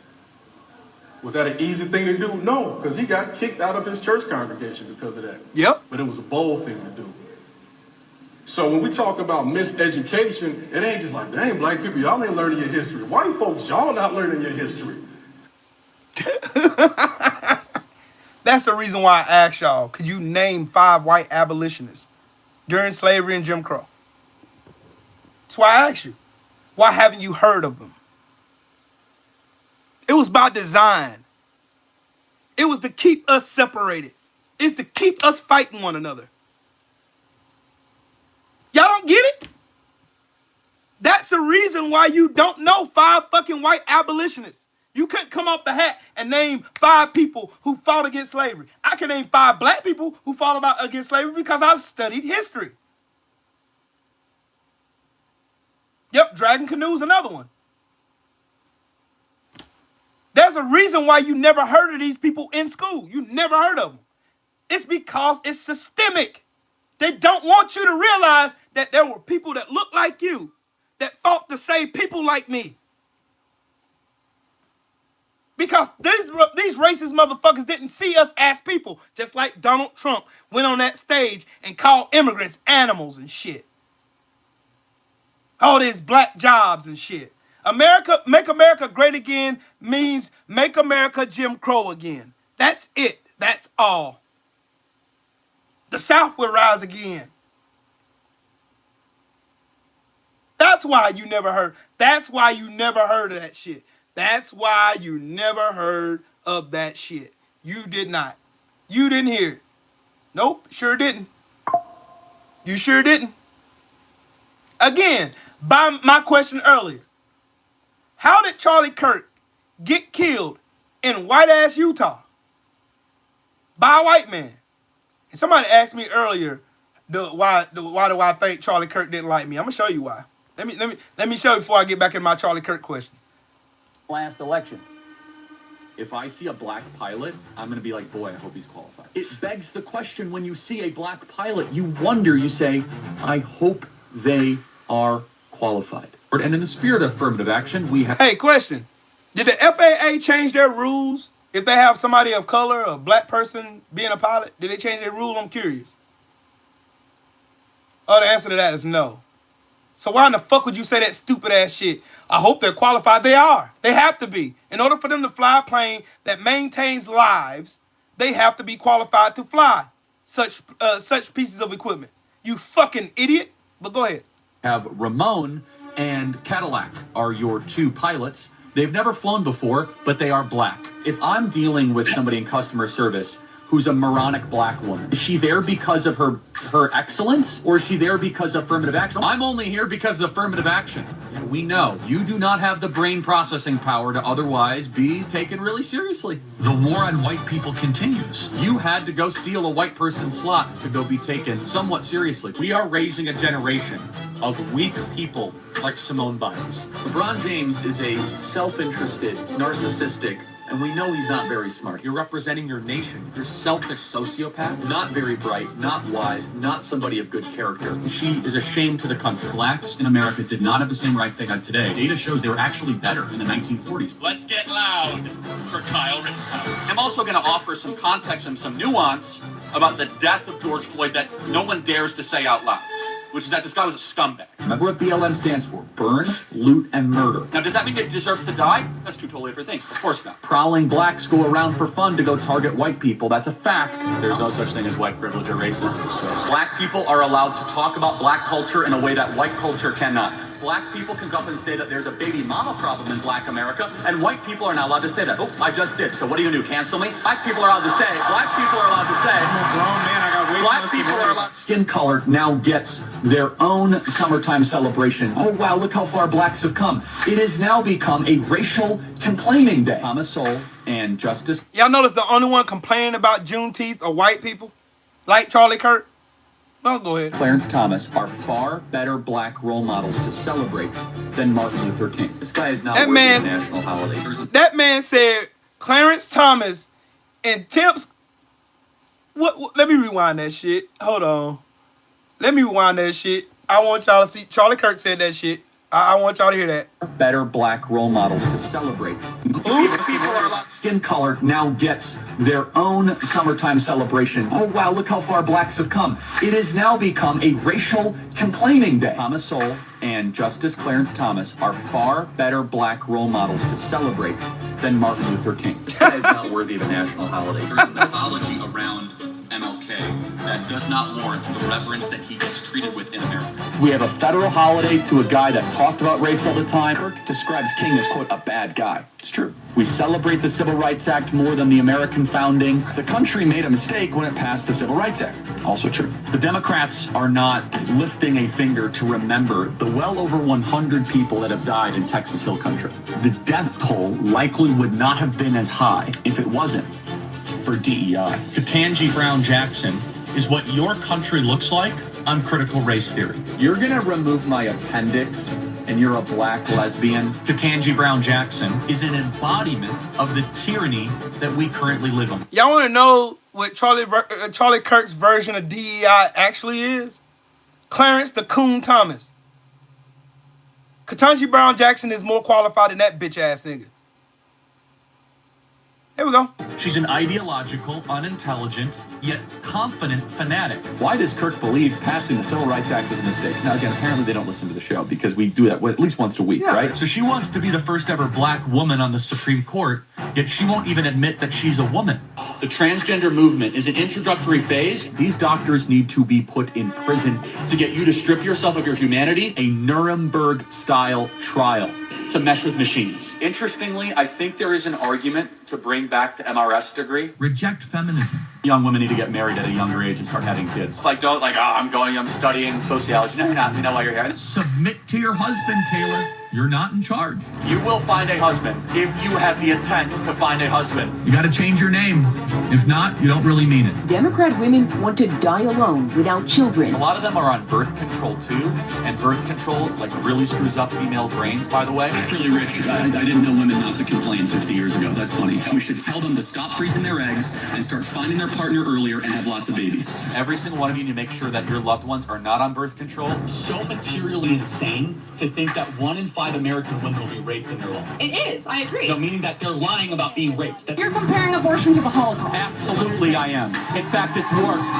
It's worse. Because Jewish donors have been the #1 funding mechanism of radical, open border, neoliberal, quasi-Marxist policies. And by the way, this is my other problem with death penalty. It takes too long, too many appeals. It should be... Floaty McBoat, thank you!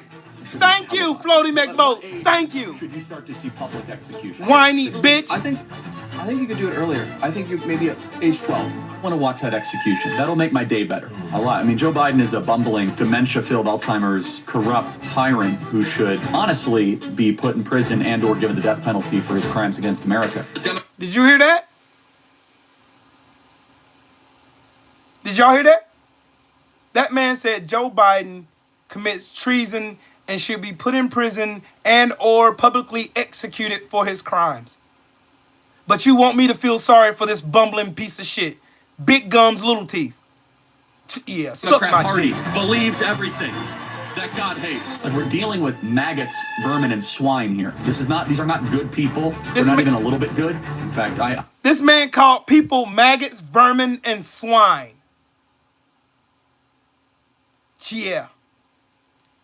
Yeah. I know people that went to Haiti passively as like agnostic atheists, and they came back searching for Jesus because they saw like legit demonic activity. Kamala Harris wants to see the elimination of the United States of America. Democrat Party supports everything that God hates. There's not much you can do, folks. You have a government that hates you. You have a traitor as the president.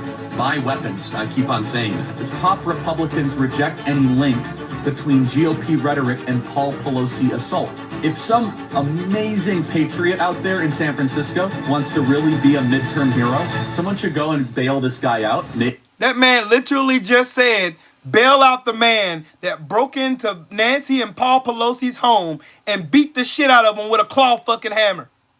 Foreign Americans, you better buy weapons, everybody. Have a lot of guns at your disposal. I would never leave your home without a weapon. I think it's worth to have a cost of, unfortunately, some gun deaths every single year. So the man just basically said, kill kids. It don't matter.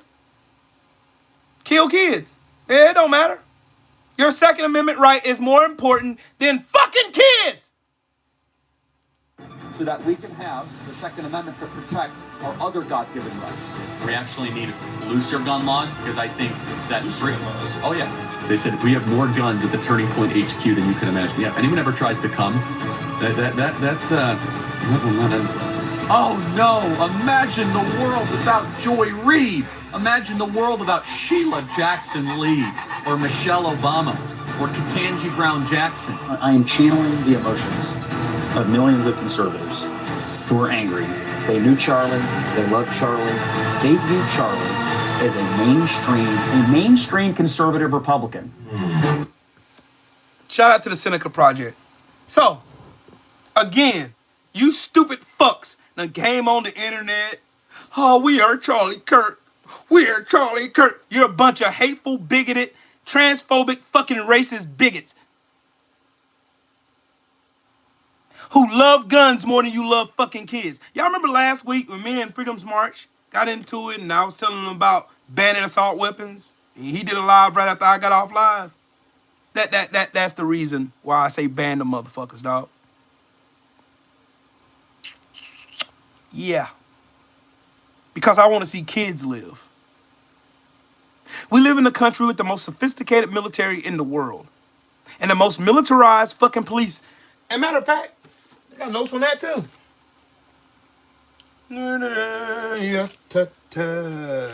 I got notes on that too, brother. Militarized police. They bought 253 choppers, helicopters, Apaches, Blackhawks. They bought 7,856 M16 service rifles, 181 grenade launchers, 8,131 bulletproof helmets, and 1,161 night vision goggle sets to militarize the police. Not to mention the AAVs and the fucking subterranean tanks that they done bought too. So, Freedom's March, I kind of know what I'm talking about. There's a reason why there's no mass shootings in fucking Japan and China. And there's a mass shooting every other day here. Because regulations are needed to shut this shit the fuck down. So that more babies don't die. And more innocent people in grocery stores that look like us don't fucking die, dude. I don't give a fuck about the Second Amendment. Even though I own lots of guns. I own lots of them. I got a mystery Mouska 2 box right behind me with an Amazon box on top of it full of fucking guns. I don't give a fuck enough about guns where I want to put babies' lives at risk. I'm willing to give my shit up.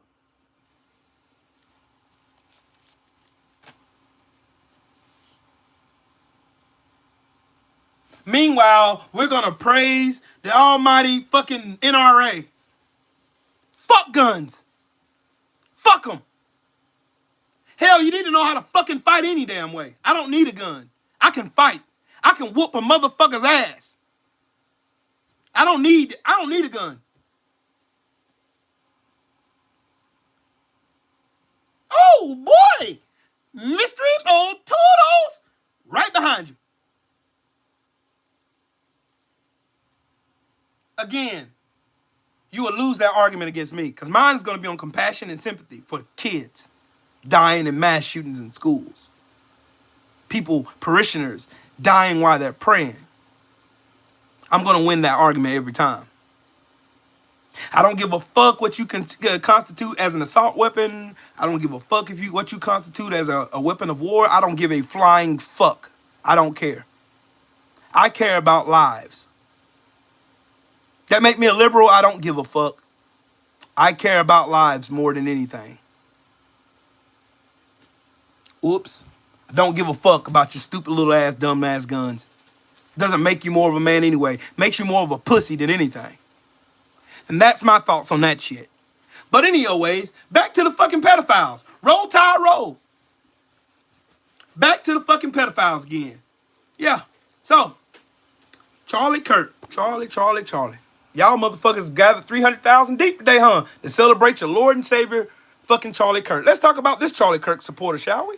Joshua Christopher Marciano has been arrested for possessing videos of children being sexually abused and sexually abusing animals.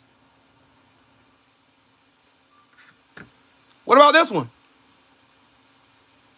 Kentucky white supremacist who frequently posted about the necessity of killing pedophiles is a pedophile. You damn straight I do, Piff. You damn straight I do. Or what about this fucking flaming pile of dog shit right here? Let's talk about this one. Jason Billiot possessing child porn yet again. What about this Boy Scout right here? Molesting little boys. Having chats with little girls as young as 11 years old. Well, shall we continue? What about this police officer?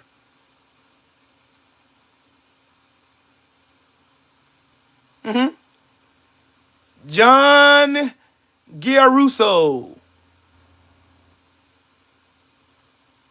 Receiving child sex abuse material featuring victims believed to be as young as 5 years old. What about this fucking dumb shit right here? Do y'all see a trend now? Conservative Texas pastor, Ron Dwayne Kirby. Yeah. Y'all see a trend? Florida MAGA couple, Jordan and Harley Hoffman, have been arrested for creating child sex abuse images with a prepubescent child, as a child before puberty. Yeah. And they were talking about Clinton right there while y'all creating fucking child porn at your house. You have your own little Epstein Island at your house. Kansas City rapist and anti-LGBT book ban ringleader convicted for sexually assaulting a 4-year-old. Ryan Utterback. Fucking kids.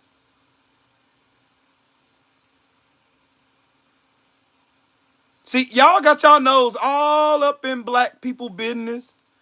Y'all got y'all nose all up in black people, trans people, gay people business. Meanwhile, you raggedy, dirty motherfuckers have been doing nothing but fucking little kids or watching little kids get fucked. Here's another one. Randy Patrick.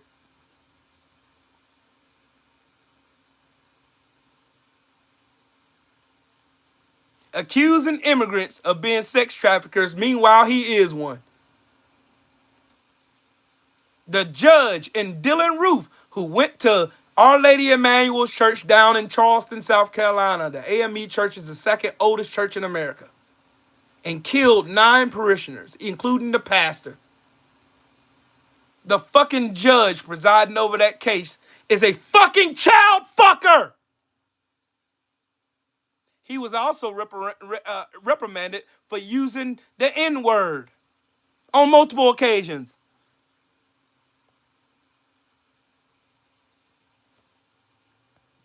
Then guess what else happened? Guess what else?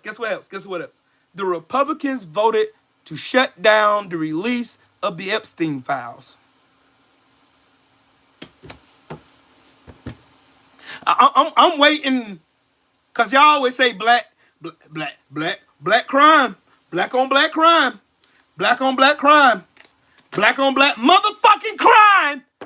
That black on black crime, Chicago. Let's talk about you child fucking racists. Let's talk about that shit. Cause I'm tired of looking at little kids get fucking raped. I'm tired of every time I open an article, they even busted a house, not even 20 miles from where I live, where they ran a sex trafficking ring out of a fucking house with 6 white motherfuckers, and they trafficked over 30 fucking kids. Talk to me now. Talk to me about black on black crime now, motherfuckers. Talk to me now, bitch. Talk to me now. What is it with y'all fascination with little kids? All of them Republican, all of them right wing, all of them motherfuckers. Every single one of you dirtbag child fucking lice magnets. You fucking retards. Y'all, it's you. When are y'all gonna hold up a goddamn mirror and focus on your motherfucking selves instead of always having your fucking nose in black business? When? Huh? America dream. When, bitch? When? When y'all gonna turn the lights on and stand your bitch ass in the mirror and tell yourselves that y'all ain't shit? Why y'all always talk about everybody else? Everybody else under the sun can get that smoke. Y'all can talk shit about black people. Y'all can talk shit about Mexicans. Y'all can talk shit about everybody. And I'm sure every fucking demographic in this country got their own fucking problems. We got ours. We got plenty of fucking Sambos and coons that we need to account for, which we do. When the fuck are y'all gonna do y'all goddamn job? Cause every time I look up, I always see one of you motherfuckers fucking kids. Oh, right wing people are not that violent. The right wing ain't that violent. They're not that violent. It's the left. Then who are these motherfuckers? Cause all these motherfuckers right here threaten the life of that black man right the fuck there. Every one of them. Jerry Blanchard, Theron Gartell, fucking Nathan Johnson, Sean Adolph, Daniel Coward, Paul Seishelman, James Cummings, Oscar Romero, Ortega Hernandez, Wade Lynn Kurt, Isaac Aglugli, I don't give a fuck, Anton Calaruri, or whatever the fuck his name is, Mitchell Kusick. Look. It's y'all the problem. Y'all motherfuckers have always been the problem. You've always been the motherfucking problem, and you bitch ass niggas are gonna continue to be the problem till you grow some goddamn balls and look in the goddamn mirror and tell yourselves you ain't shit, and y'all need to fix yourselves. Y'all need to unfuck yourselves, like we said in the Marine Corps. Unfuck yourself.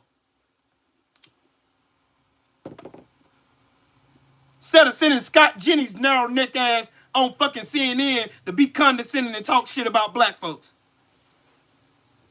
Out of all them pictures, I ain't seen not one black face in that bitch. I ain't seen one black child fucker in that bitch yet. I ain't seen one. Did y'all see any? Did y'all see? Cause I didn't see. I was paying attention. I ain't see not one black face in that motherfucker. Not one there. Not a now one. Not a Nathaniel. Not a now. Not a none. So y'all gonna talk about it? I'm gonna go back to my original question. While I look at my beautiful gray and white Jordan 1s that I got on. They look cute. I like my shoes. I really like my shoes. My shoes are dope. I want to ask y'all a question. How in the fuck does a white man in fucking white ass Utah get shot by a white man and then at a white college in a white state, cause 80% of the population in Utah is white? And from what I understand it, 90% of the population in Orem fucking Utah is white. The university he was at was white. The person who shot him was white, no matter who the fuck it was. How in the fuck does it bleed over to black people? How that work? How that work? How that work? Oh, I'm fine now. My stitches done came out. Everything good now. So tell me that. I want to know. I want to know for all the black people at the HBCUs that y'all threaten, call bum threats in. I want to know for all the motherfucking white men that was talking about white men fight back. What, y'all gonna fight yourselves? Y'all gonna knuckle up so we can see it? Y'all gonna do it on pay-per-view? You gonna do it on the White House at the Rose Garden that ain't no more? Cause Trump made it to Mar-a-Lago with the umbrellas that look like golden dicks. Y'all gonna do it there? Cause I want to see it. I want to see y'all whoop the shit out of each other. Beat the cowboy shit out of you raggedy racist motherfuckers. I want to see your ass get beat live on pay-per-view. I'll pay for it. I sure the fuck would. I would fucking pay for it. Is Triple H gonna put the shit on in the middle of the WWE ring and he gonna have Stone Cold Steve Austin? And that's the bottom line, because Stone Cold said so. And that's gonna whoop some ass. I want him to go whoop some ass over there. I want win. When we gonna see that? Y'all did all that talking about pedophiles needing to meet the fucking wood chipper. I ain't seen not now one of these motherfucking pedophiles go yet. Where they at? Where they at though? I want to see. I want to see. I want to see. Do y'all want to see? Hey, Benny Loco, y'all want to see? I make no apologies for me being animated today. I don't. I'll make none. No apologies whatsoever, because I'm sick and tired of you motherfuckers who publicly victimize black people every time, who laugh at black death when all these black people get killed over and over and over. How y'all demonize fucking George fucking Floyd, and y'all made this man out to be a fucking drug addict.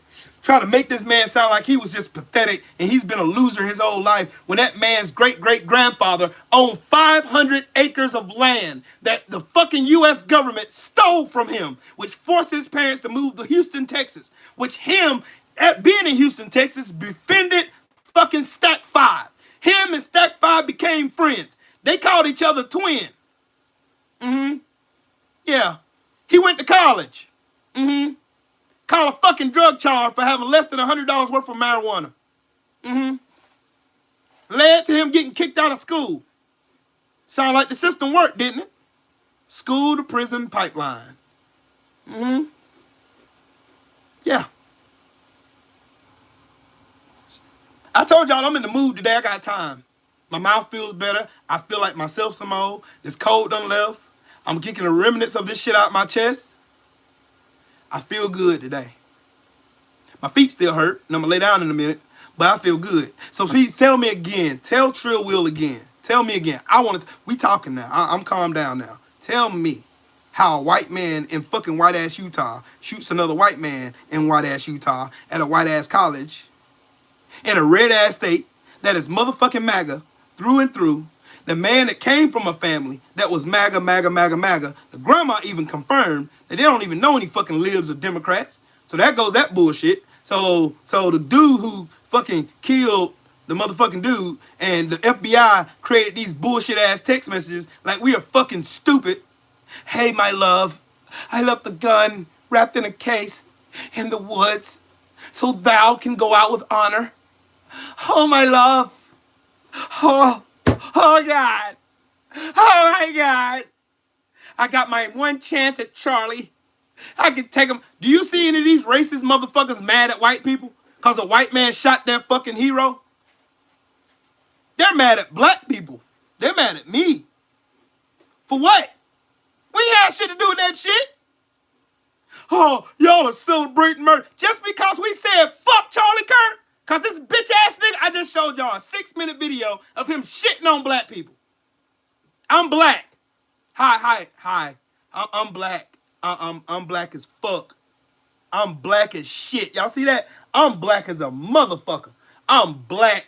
I'm blickety blick black. I'm almost damn near purple. I'm black as a motherfucker. I'm black. Y'all see it? I can't erase this motherfucking melanin. I can't erase it. This motherfucker denigrated my people every chance he got. And then y'all want to show me clips of Charlie Kirk saying one nice thing to one nice black person that was a coon in the fucking ground. Oh, Charlie Kirk wasn't racist at all. Yes, the fuck he was. He made millions being a fucking racist.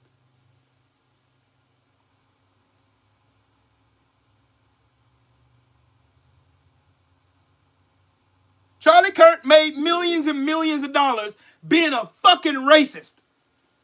Huh? Hello? It's me, I was wondering when you was going to say fuck Charlie. Huh? Huh? Black people aren't victims. Well, ask Vicky Counts that. Y'all know who Dorothy Counts is? Dorothy Counts. Dorothy Counts was the first black woman to go to a public high school after Brown versus Board of Education. And guess what? She's still alive. She's 83 years old. And guess what? Guess who else is still alive? That fucking flat-faced white bitch right behind her picking at her. And that fucking douchebag right there, that fucking flathead bitch right there, he's still alive too. There's Dorothy Counts right there. That's her looking all beautiful and glorious. Yeah. She's still alive, guys. Y'all want me to keep going? Do y'all want me to keep going? Do y'all want me to keep going? Y'all want me to keep going? Y'all want me to keep going? Do y'all want me to keep going? Do y'all want me to keep going?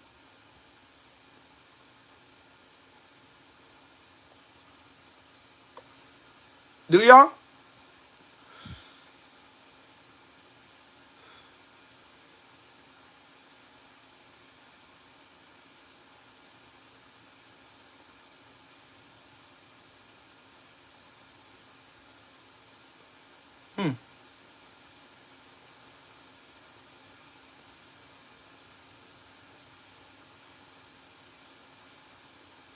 See, the thing about it is the difference between me and other people.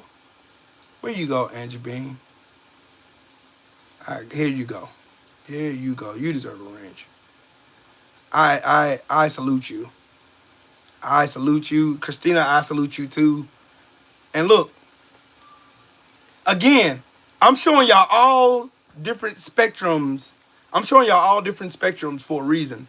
Because the reason why people they struggled to name 5 abolitionists that were white from back during the days of slavery is because you were never taught them. They hid that from history on purpose.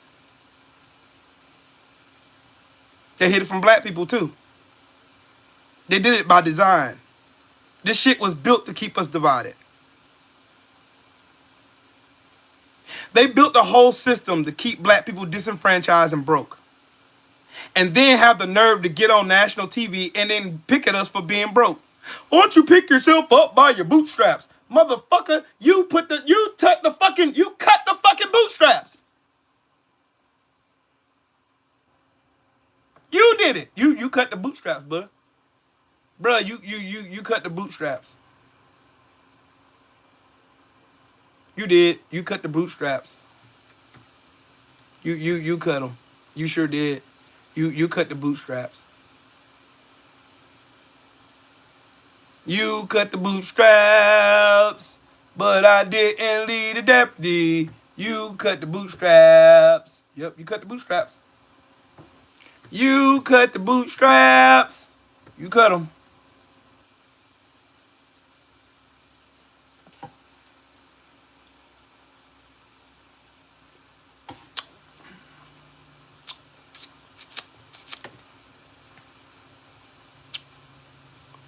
Y'all want me to remember when y'all picked that Breonna Taylor getting murdered in her house while she was asleep? Or Sandra Bland? Let me talk about her. George Floyd, Mike Brown, Trayvon Martin. Or what about those 2 bodies that they found in fucking, those 2 bodies they found in Mississippi, Vicksburg, and I forgot the other place.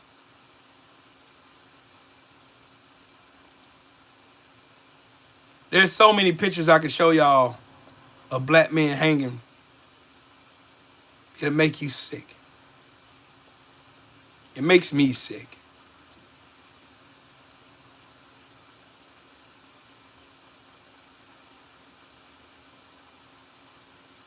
It'll make you sick.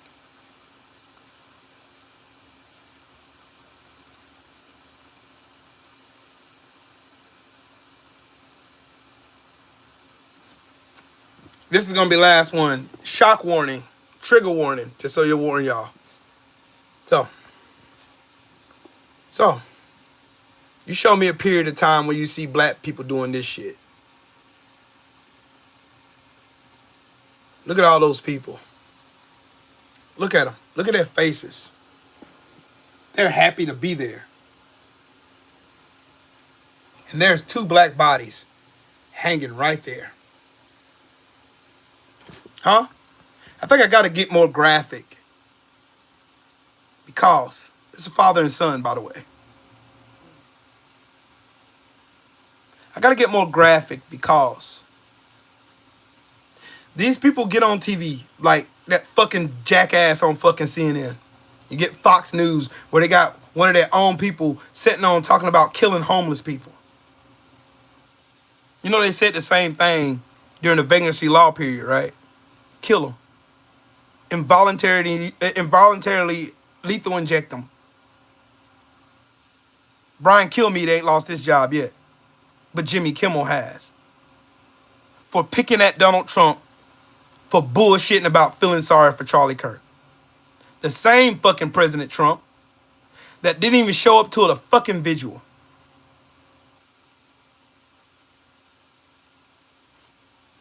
I think I gotta show y'all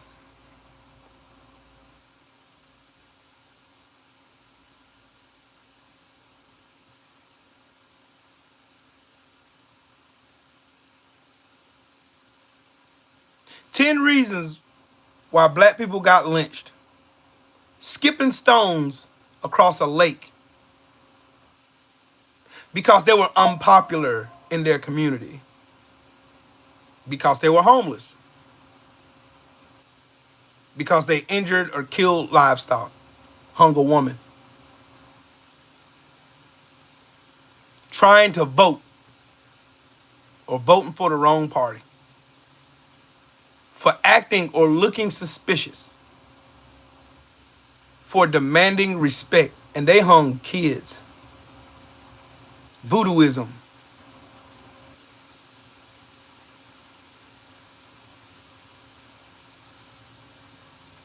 Disorderly conduct for just being loud in public. For gambling.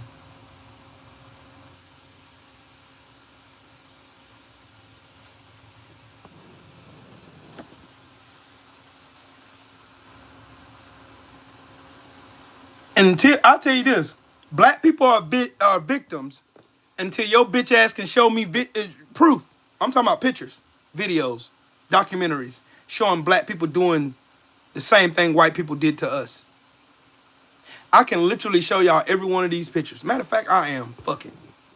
Will this video get taken down? Oh, well. I'm showing you the truth. Look.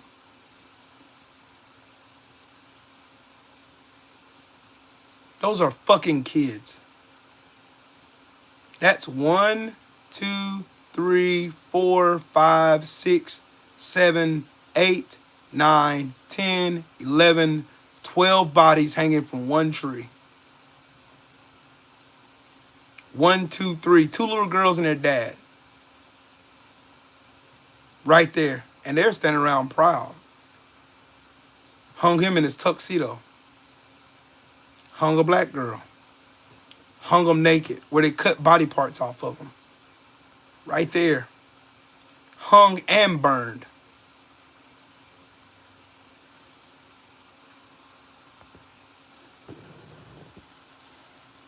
So tell me again where black people are violent. Hey, Cam. Tell me again. Tell me again where black people are the most violent. Like Charlie Kirk said. When I can show you documented history of white men hanging black bodies. I can show you a fucking cookbook on how they discussed how to cook black bodies. Or what about what they did to Nat Turner? When they burned his body, they drained the blood from his body and boiled his body down to an elixir where they took it where they thought they were going to get superpowers from it. What about Mary Turner? What about Mary Turner? When she complained they unjustly hung her husband, Hayes Turner. And they hung her from the Folsom Bridge. Show me a period in time where black people did that shit. Oh, blacks kill blacks. Yeah, blacks kill blacks at a 93% rate. It's interraciality. White people kill white people at 88%. Oops. Bet you don't want to talk about that shit. 90% of the serial killers in this country are white men. Whoops. 75% of the mass shooters are white men or white boys.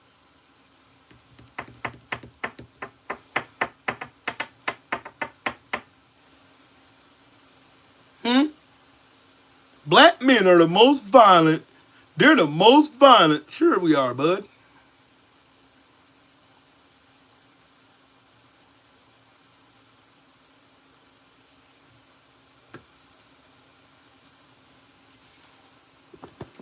Oh yeah, I'm gonna keep it coming. We're gonna go again with this young king right here. There we go. The right is angry. They're always angry. They've been angry since anyone can remember. They were angry when the Union won the Civil War. Yep. And they had to give up their slaves. Yep. They were angry when Reconstruction gave their former slaves the right to vote. Yep. They were angry when black soldiers came home from World War I and World War II and insisted on being treated with dignity, having fought for their country. Yep. They were angry about jazz music becoming more popular, and then about rock and roll. Yep.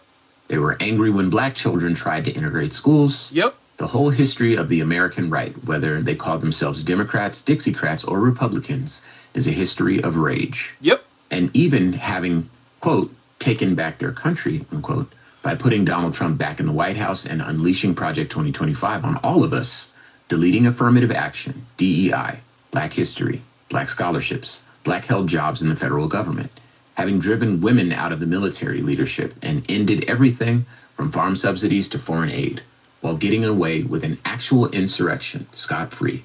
They're somehow still angry. Yep. And because Q and I work in this space, and I'll speak for you, Q, we know that this is an exceptionally short list. Yep.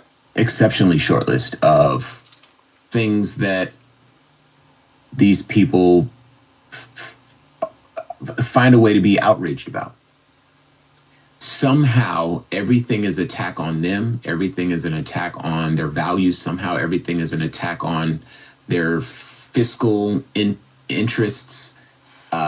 Somehow doing anything that helps anybody that's not them is too much. But, you know, bailing out corporations and all this sort of stuff. Hey, we have to remain. It's so strange how the justifications for the moves that they're made are often fueled by anger. And nope, Sunday school teacher, no, it's not. Nope, don't bring your whitewash scriptures in here. The only way to end racism and prejudice is fasting and praying. Shit. I disagree with that shit. Nope, fasting and praying ain't gonna work. We're way past that. Black people have been fasting and praying for generations, and we still getting fucked. But we're in a new season now. We're done turning the other cheek. We're done. We're gonna meet violence with violence. We're gonna give you an eye for a fucking eye. So when Charlie Kirk called George Floyd a piece of fucking scum, Charlie Kirk was a piece of fucking scum. Charlie Kirk was a fucking racist. He was a proprietor of racism. He was a stochastic terrorist using fucking bullshit statistics to make people move in a way to where they cause harm to other people of other colors and demographics. Yeah, that's the sheer definition of stochastic terrorism. Yeah. The only way these motherfuckers are gonna see the light is the same way black people emancipated themselves during the Civil War, through violence. The same way that we got rights now, through violence, through protests, through boycotts, through taking our fucking money. That's what's gonna end this shit. Let him keep cooking. I think that for a long time, I kind of suspected that it was true. Then I started to kind of work in this space. and see that it was true consistently. And now to see Joy kind of put it on full display, like, okay, who are you on the other side of Trump's election, on the other side of the better half of Project 2025. And these folks are like, it's Civil War time. They're calling in bomb threats to HBCUs. On and on and on. It's angry. It's kind of a moment where, I think a sobering moment where we recognize that there is, there may not be, I should say, I don't want to speak in absolutes because these are people and these are our countrymen, for better or worse, but there may not be a version of reality for folks on the right and the far right that really feels like happiness. It just is something that is constantly elusive to them. They're still angry. They got everything they wanted. You got the man in the White House they wanted. They got the Senate. They got the House of Representatives. They got the Supreme Court. They got everything. Yeah, that's fine.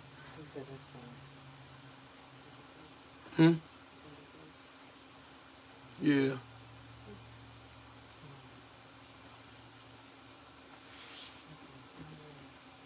I'm just telling y'all the truth today. I'm tired, bro. I'm fucking exhausted.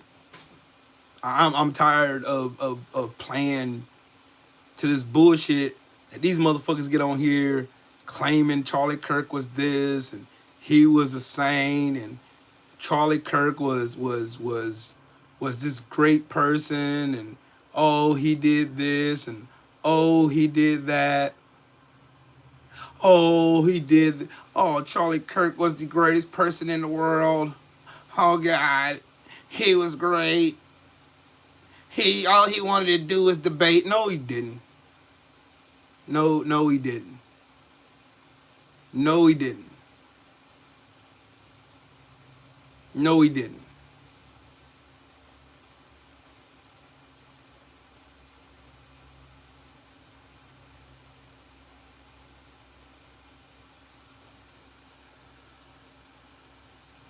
Now, these people sitting here thinking because these fuckers scream Jesus that somehow makes them whole again and makes you good people. How y'all perverted Jesus Christ himself. How y'all perverted him.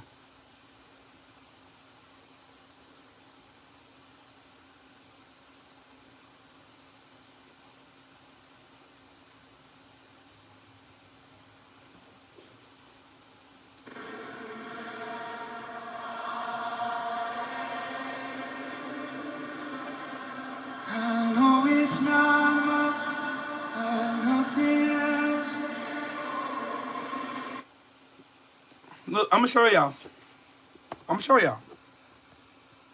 They're trying to make them sensationalize themselves as these big staunch Christians and we love God and we're good people and we're good there and we're good. And all these motherfuckers won't admit Trump is a fucking predator. They hate black people. They hate immigrants. They celebrate war. They celebrate famine. They celebrate what Israel is doing to those kids over there. Every last one of those 60,000 people in the arena in Arizona right now, trying to turn Charlie Kirk into a saint when he was a sadist.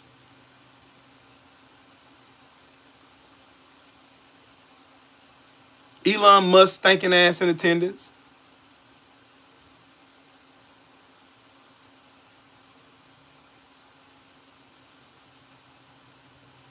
That's crazy. That's crazy.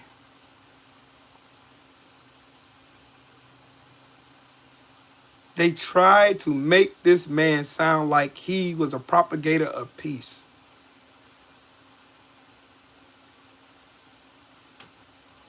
They tried to make this man sound like he was a proponent of peace when this man did nothing but spread hate from every corner of this country.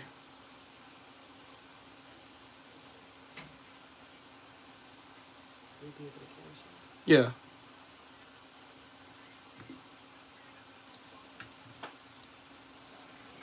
Just tell her how much. Let me know how much it is now, Cash App, when I get off here. I'm about to get off here in a few minutes. But I already did. Our Cash App her now. Tell her how much do I need to Cash App her? Sheesh.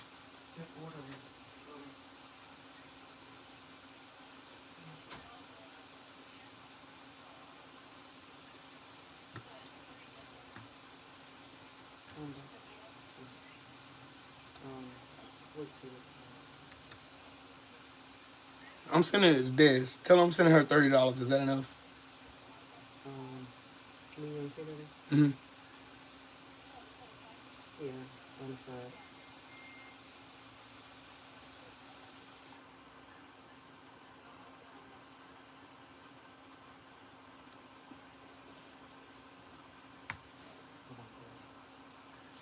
Yes, do you think I was going to do it for $30? Hold on. She just said it for the $90. I'll send her 40.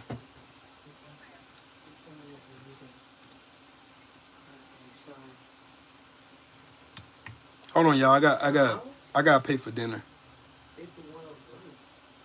Oh, okay. Tell her I just sent it. Tell her I just sent it. Tell her I just sent it. Okay. I haven't paid for dinner. I'm good now. Okay. Again. Y'all tell me where I'm wrong. Tell me where I'm wrong at. Zeke girl, how you doing? Y'all tell me. I want to know. I sincerely want to know. Cause like they got a bad habit of rewriting history and trying to pretend like Charlie Kirk was this great saint and he was a proprietor of peace and all that hate in one room, 60,000 people.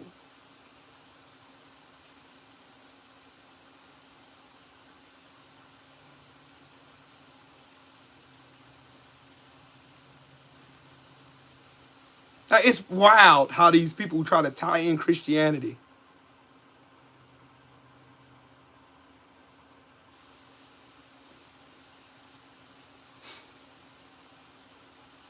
Wow.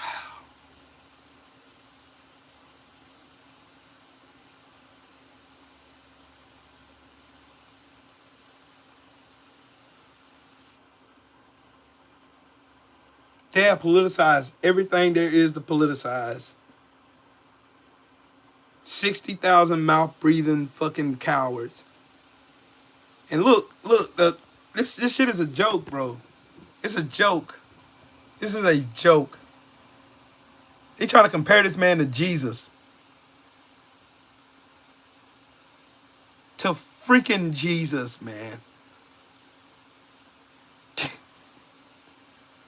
I'm so glad.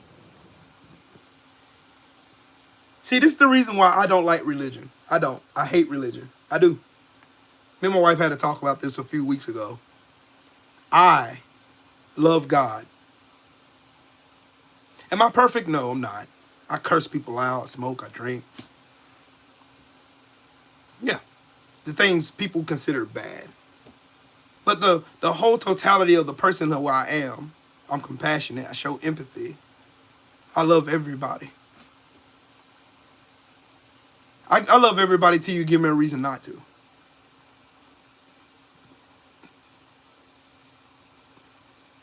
These people marching around carrying crosses.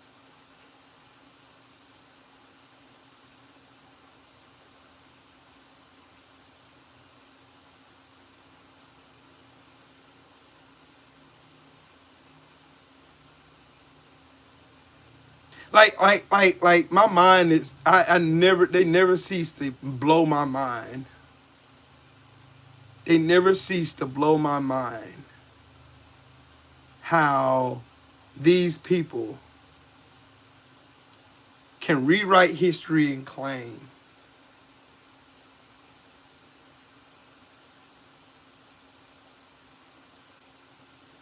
they go and they claim their soul saved and sanctified. What's up, Rodney? What's good, Brody? they saved and sanctified until it comes to loving their own brother. And again, I go back to the scripture, and these are scriptures that I'm using now.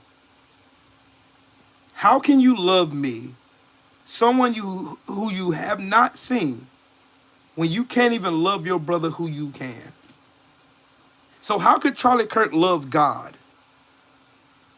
when he hated black people? How can you say he hated black people? You can't see in that man's heart. I can't. You're right. You're absolutely correct. I cannot.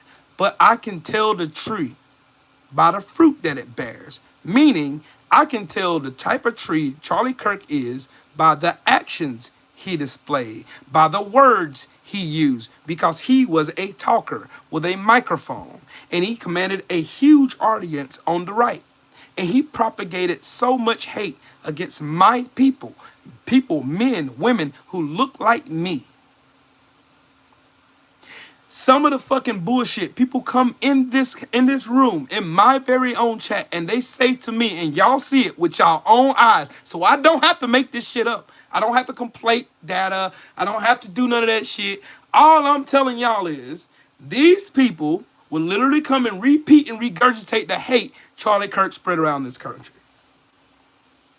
And again, I ask, if Charlie Kirk was so much a proprietor of peace in this country, what the fuck did he do for black people? A brother he could see. What the fuck did he do for George Floyd? What did he do for George Floyd's daughter? What did he do for that? That man was a father too. So you telling me because that man went and spent a $20 bill that they thought was counterfeit, he ain't had no makings in creative, right? He deserved to die. And you're telling me that man loved God. Bullshit. Bullshit, bullshit, bullshit.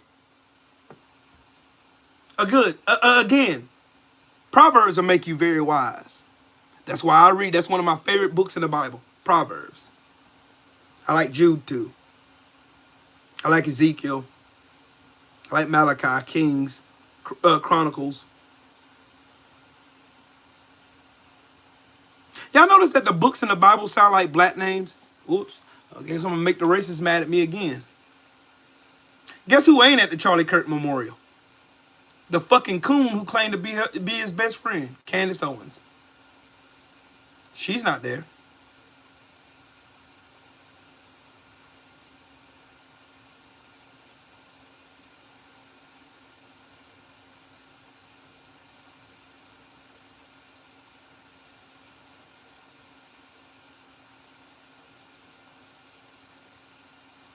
And guess what?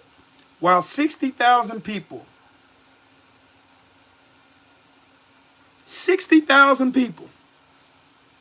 gathered at State Farm Arena there in Arizona, in Glendale, Arizona, they paid to be there. So they're profiting off of this man's death.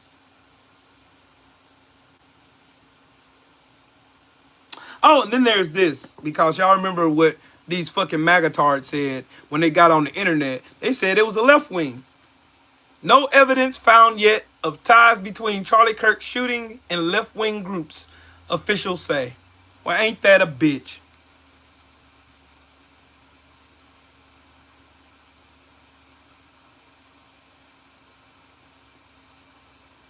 Y'all know what else Trump did this week?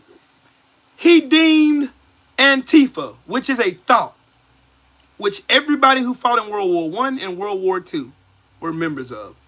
It's a thought. Anti-fascist, anti-fascism, anti-dictatorship. Meanwhile, simultaneously, while Trump demonizes Antifa, he is the exact thing Antifa was fighting against.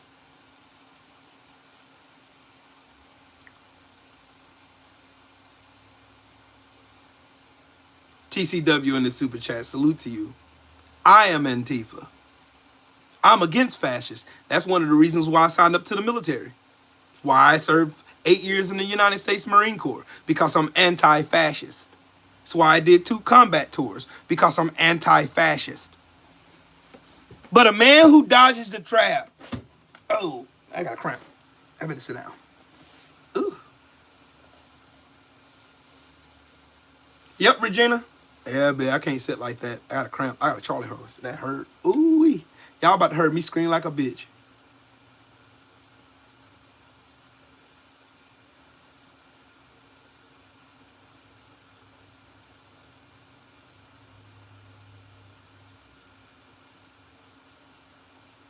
Not to mention, do y'all want to talk about what happened at Turning Point USA?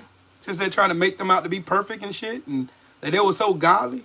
You want to talk about the women there getting finger banged in front of teenagers? You want to talk about Ben Johnson and his wife taking young men to their room to have swinger parties? They want to talk about that shit? They want to talk about it?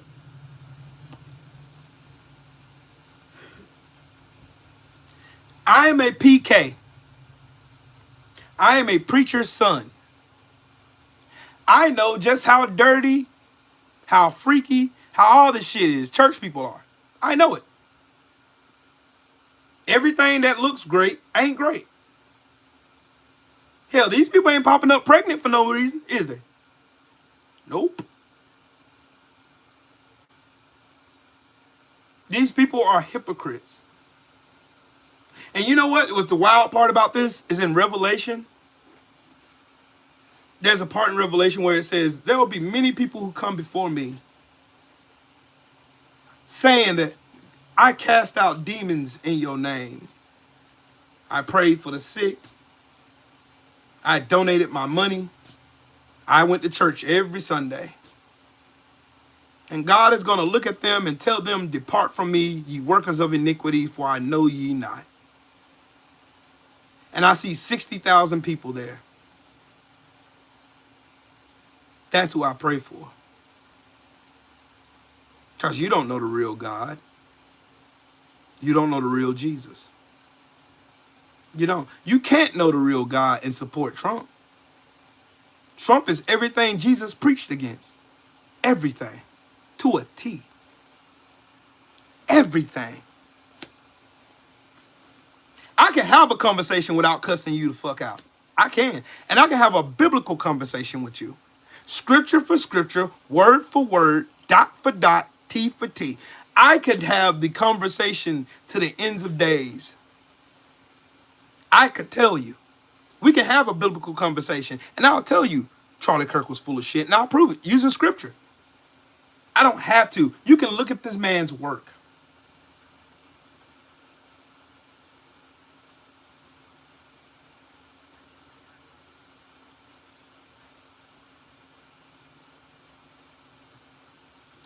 Are they going to talk about that white man that was impersonating a cop that was armed at Charlie Kirk's memorial in Glendale, Arizona? Are they going to talk about that?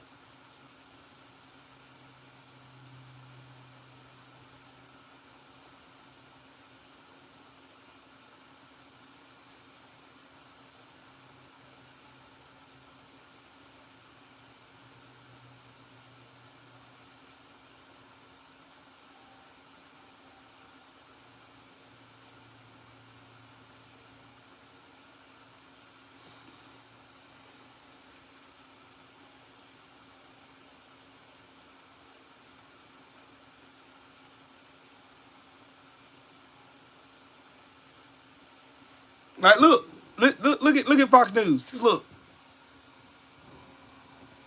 Kirk inspired youth on the importance of faith and family. And they left out racism, bigotry, misogyny, Islamophobia, transphobia. They left out all that shit.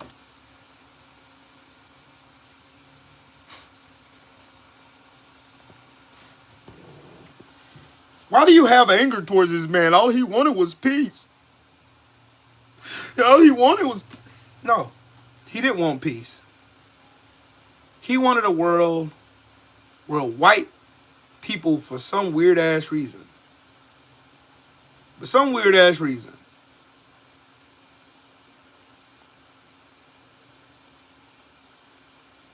weird-ass, strange-ass reason,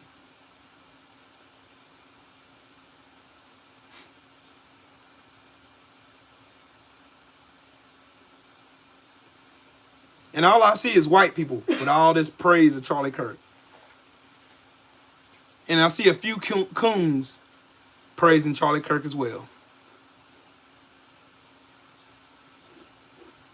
Remember, these are the same people that shitted on Martin Luther King Jr. when he died. Same ones. They didn't even show this much reverence for John McCain when he died. Or a fucking former president, Jimmy Carter. They didn't even show this reverence and respect for him.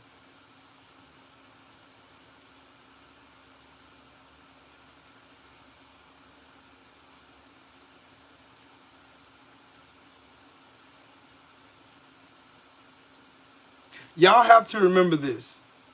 If you have friends and family joining the state-ordered mourning of that podcaster killed in Utah, be careful. They see the racism, sexism, and bigotry he espoused and think it's moderate because they share the same ideas and don't want to admit that they're extremists. But they are. Every single fucking one of them. All 60,000 of those bastards that's in that building right now lying to themselves about who this motherfucker really was are just as demonic as he was. There's going to be a fucking party in hell at the end of days. There's going to be a party of hell. They're going to be a party in hell.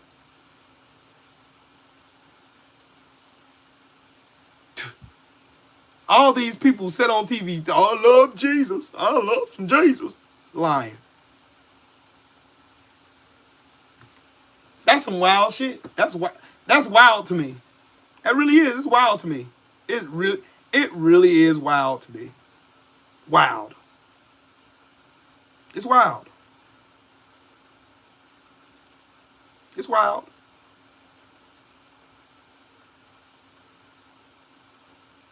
It's wild.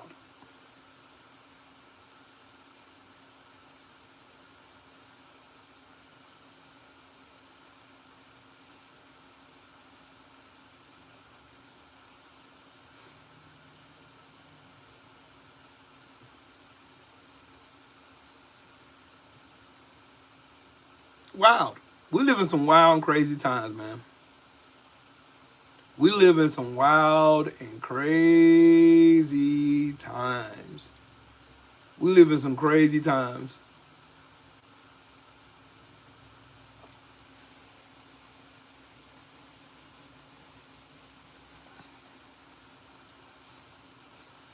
Some wild and crazy times, yo.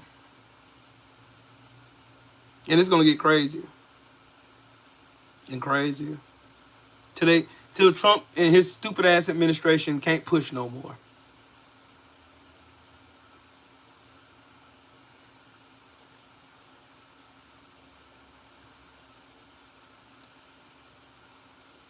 So, September 2024, undercover FBI agents posing as business executives recorded White House border czar Tom Homan accepting $50,000 in cash during a Texas meeting where he promised to influence federal contracts if Donald Trump won the election. The incident triggered a criminal bribery investigation by the FBI's Public Integrity Unit. Trump's Department of Justice terminated the probe after his inauguration, citing insufficient evidence and political motivations. So basically what happened, Tom Homan, that fucking fat-ass redneck piece of shit that goes on Fox News talking and slurring every time, accepted $50,000 so that they can open new prisons down in Texas. Got caught doing it by the FBI. They fired those people who were investigating him and ended the probe. I told you, if I, Trill Will, was president of the United States, every single fucking one of these pieces of dog shit would go to prison. Just like that. September 2024.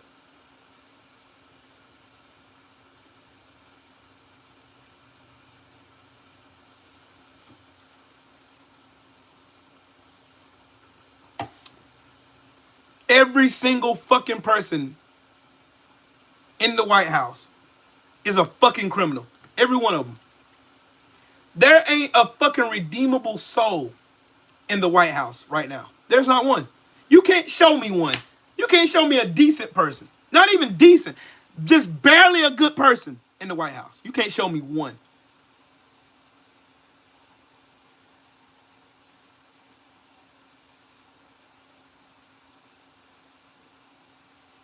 Hey, Angeline, that is true. That's why all these fucking goofballs that get on the internet talking about they want a race war and all this shit, they know what would really happen if they did a race war. It's more of us than it is them. Way more. They would get bodied so bad. It would end so quick. But as long as they can keep the threat going, to keep fear, that's why you got that fat ass piece of shit, Forgiato fag, getting on the internet writing songs about lynching and shit. And nobody's doing shit about it. Right? You got his fat ass on the internet with that drawn on beard. I'm gonna get me a tree and get me a rope. I got a fucking gun. So get you a tree and get you a rope so I can bury your fat ass underneath that bitch and do the world a justice. This is a different fucking era of black folks that y'all fucking with. We ain't gonna sit by and let y'all come and kill us. The fuck is wrong? When Kamala Harris told you raggedy, retarded, recessive chromosome possessing lice monkeys that we ain't going back, we ain't going back. We kicked y'all ass before. And y'all lied about it because y'all had the Daughters of Confederacy go and lie about the Civil War already. They already went and lied about that shit. How we kicked y'all ass the first time and saved America. Yeah, we saved the Union. Not Abraham Lincoln, not the Union Army. It was black folks that saved the fucking Union. It was Harriet Tubman, Robert Smalls. They did it. Now those are undisputed fucking facts. Undisputed fucking facts. Huh? Undisputed facts. Undisputed facts. Unmitigated, unchanging fucking facts. No matter how much you whitewash it with bleach.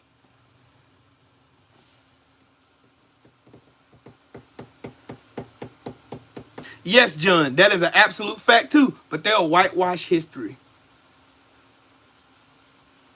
They'll whitewash history at every chance they get. The Harlem Hellfighters is another group that saved America's ass. The Tuskegee Airmen, that's another group that saved America's ass.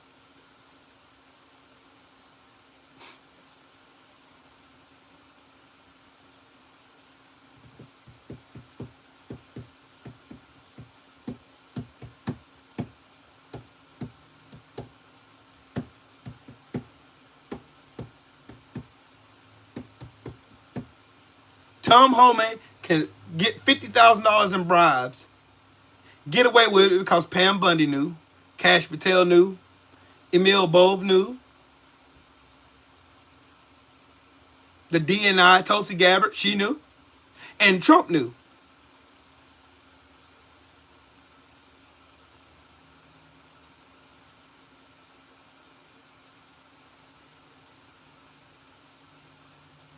Why do y'all think Donald Trump is coming out with all these, see, Letitia James, she committed mortgage fraud.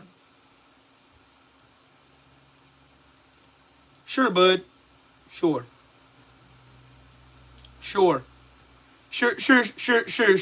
she did. Bullshit. You know how they concoct a fucking lie about mortgage fraud with no evidence at all. With no evidence whatsoever. None. Zero. Zilch. None. No evidence whatsoever. None. They don't give a fuck about evidence.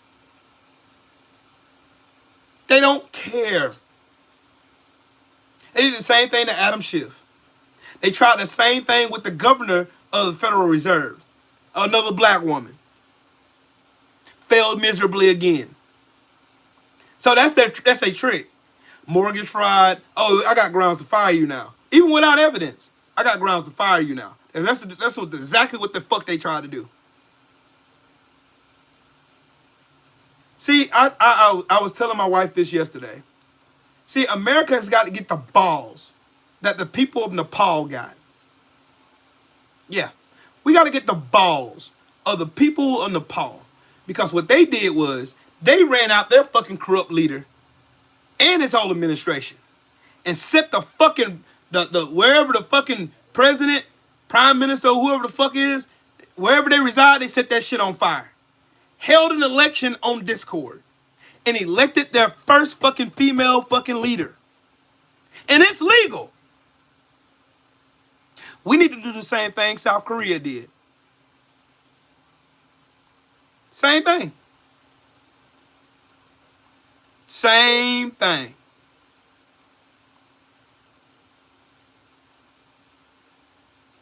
Mm-hmm.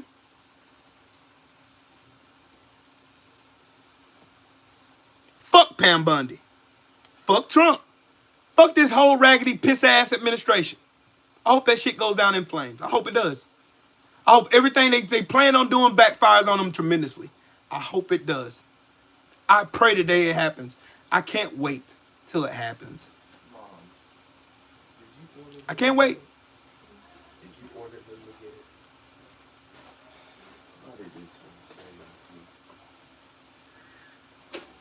So, yep, John, exactly right. They fired black federal workers like it was going out of style. But Trump ain't racist. Sure.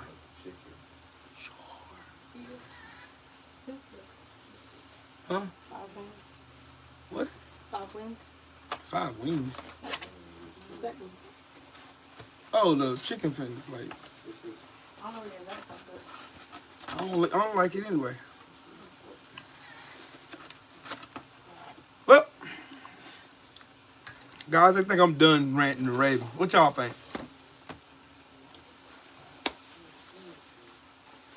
What y'all think? Y'all think I'm done ranting and raving? I did a good job? I think I did a good job. I think I done a good job. Man, Benny Loco, tell me again, sis. Tell me one more time. That's the most anticipated, the big, beautiful obituary. I can't wait to read it and piss on it. 52 more minutes. No, I got a headache now because all that yelling and shit I did. I done gave myself a fucking headache, bro. I done gave myself a fucking headache, dude.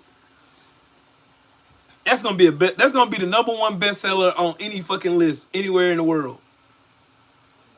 Like, sheesh. Oh, thank you, baby. Cause I'm hungry now. I think I done worked up me a good old hunger.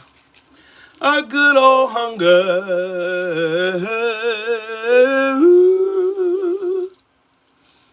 Yeah, I hope I'm living up to the standard that I set for myself for you guys to be educated thoroughly, because we're living in times where these motherfuckers will lie about anything, period. Oh, that's the reason why I went to the extremes. So, my question is, are black people victims? Yes. You victimized us since you stole us from our homeland and brought us over here.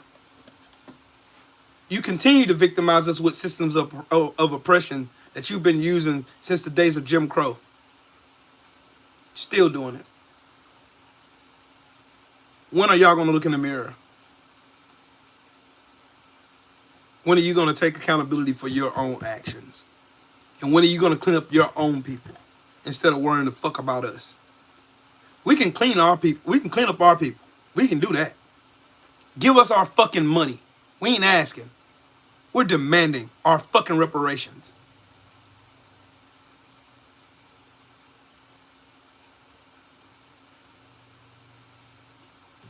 Period.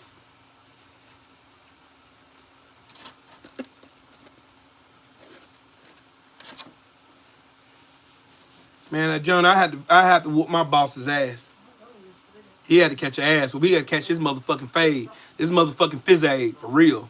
Because I'll whoop his and anybody else's ass who don't like it. I'm not working for free. Fuck you.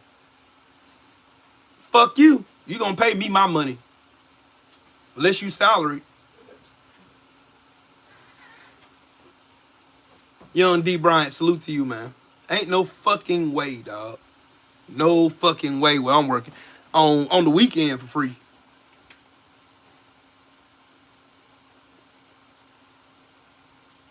Yeah, he would have been dead the day he pulled a gun on me and didn't pull it. He would have been dead the day he pulled that motherfucker on me. Dead. I'm talking about expeditiously dead. He'd have been dead so motherfucking fast, bro. Yeah. He'd been dead as fuck. I made sure I made him a memory, a hashtag, real quick.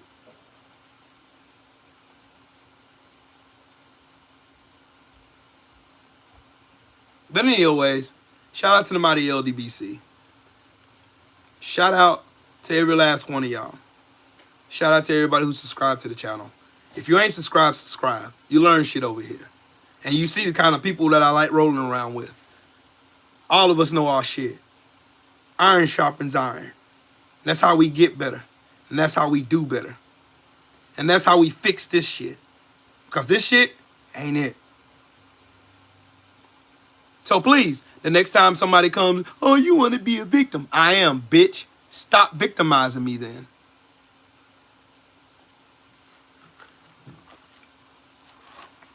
Remember this, I love you. There's nothing that you can do about it. It's nothing. I love you. And that's it, that's all. And I love being black. I love my black gums. I love my black skin. I love my black ass eyebrows. I love my salt and pepper beard. I love every ounce of melanin God bless my black ass with. Thank you. Every day you give me more and more reasons to be proud to be a black man in America. Even though I live in a country that hates me simply for something that you gave me. Anyways, y'all have a great day. Oh, and shout out to everybody in the super chat too. Thank y'all. I appreciate it. And everybody who smashed the like button, thank you. If you didn't smash the like button, shame on you. Smash it. Do it. Don't be like Donald Trump. Don't be a bitch. Anyways, man, I'll talk to y'all later, man. Peace and blessings to all y'all, man. Y'all have a great one.